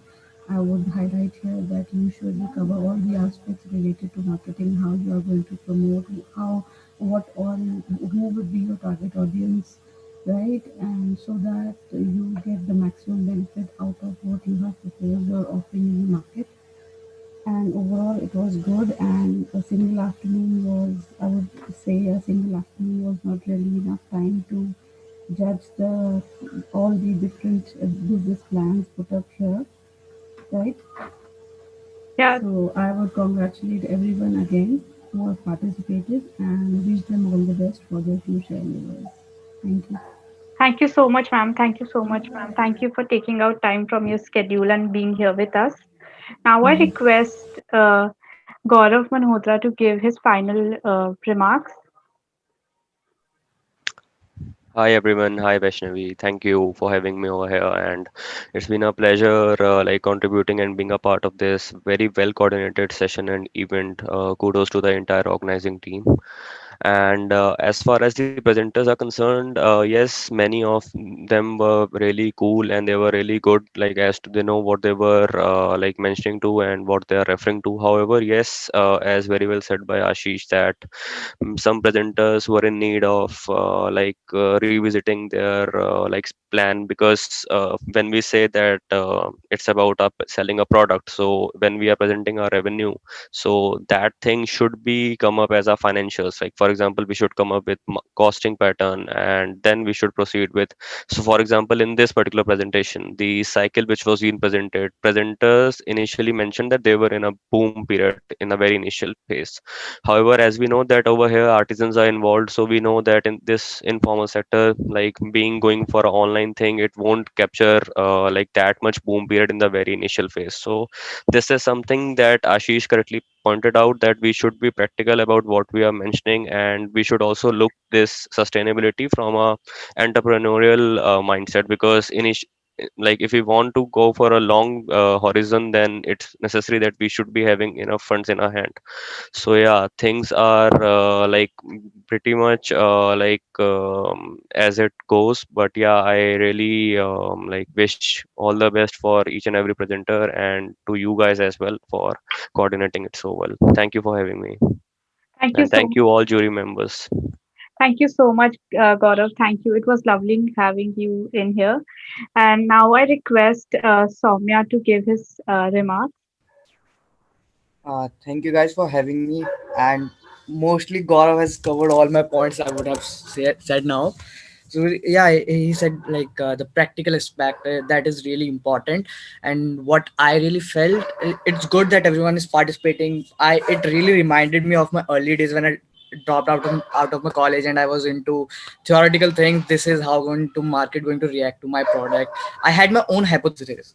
That's good to have one, but it is not good to stick to it. When you enter into a market, more there will be many realistic things will be happening. You have to figure out the market, you have to figure out the customer behaviors. So those are the things you will understand only after you interact with the customer, only after you interact in the market. So that is really important. And even if you guys don't go ahead with your business plans, I would suggest in your college time at least try for entrepreneurship at least once. No matter if you fail or you succeed, at the end you will really learn about the market, and it will also develop you for being a good employee for a company also. It really gives lots of insight. And kudos to the organization team, it was so seamless. So thank you for having me. Thank you so much, Soumya. Thank you for your enlightening words. And it really motivates to have people like all the jury members here around us. It motivates the team. It motivates me to be a better version and to have this a platform where everybody can come in and share their plans and ideas and get mentored by you. I request Ms. Shalini Singh, the assistant professor who was here, like she was here with us in the mentoring round all the time, and now she's here in the pitch round. I request her to share the final remarks.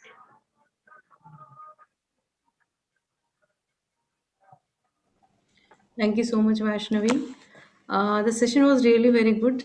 Though I was not for the whole time I was not able to watch since I was little occupied with the work of the college. So the sessions were very really very good, and I would wish all the best to all the participants and all the people here with their business plans. Thank you so much. Thank you so much, ma'am. And with this, I take the final call of thanking everybody who joined. I take this platform to thank our jury members for taking out time from their schedule. Ashish sir, Dr. Shok, Mr. Gaurav, Miss Lovely, Aditya, and Soumya. Thank you to all the participants and our finalists. We will be releasing the results tomorrow, which is 28th November, and we will be sending the relevant details to all the team leaders. Thank you, Dr. Sumit Agarwal, the head of Department of Commerce, and my heartfelt gratitude to the team of Enactus Jemtec, Mr. Art Nangia, the president, Mr. Abhay Chopra, the vice president, Eva, Rakhi, Jaideep, the event coordinators, Rashi Bharti, the head of public relations of Enactus Jemtech. Thank you to the team of Ignite and IIC Council Jemtech and IIC Club of Department of Commerce, and to all the audience who was watching us live from YouTube from both the channels. Thank you so much. It was my biggest pleasure to be here and be a part of this hosting and trying to make things better. And thank you so much for joining in. Thank you, everyone.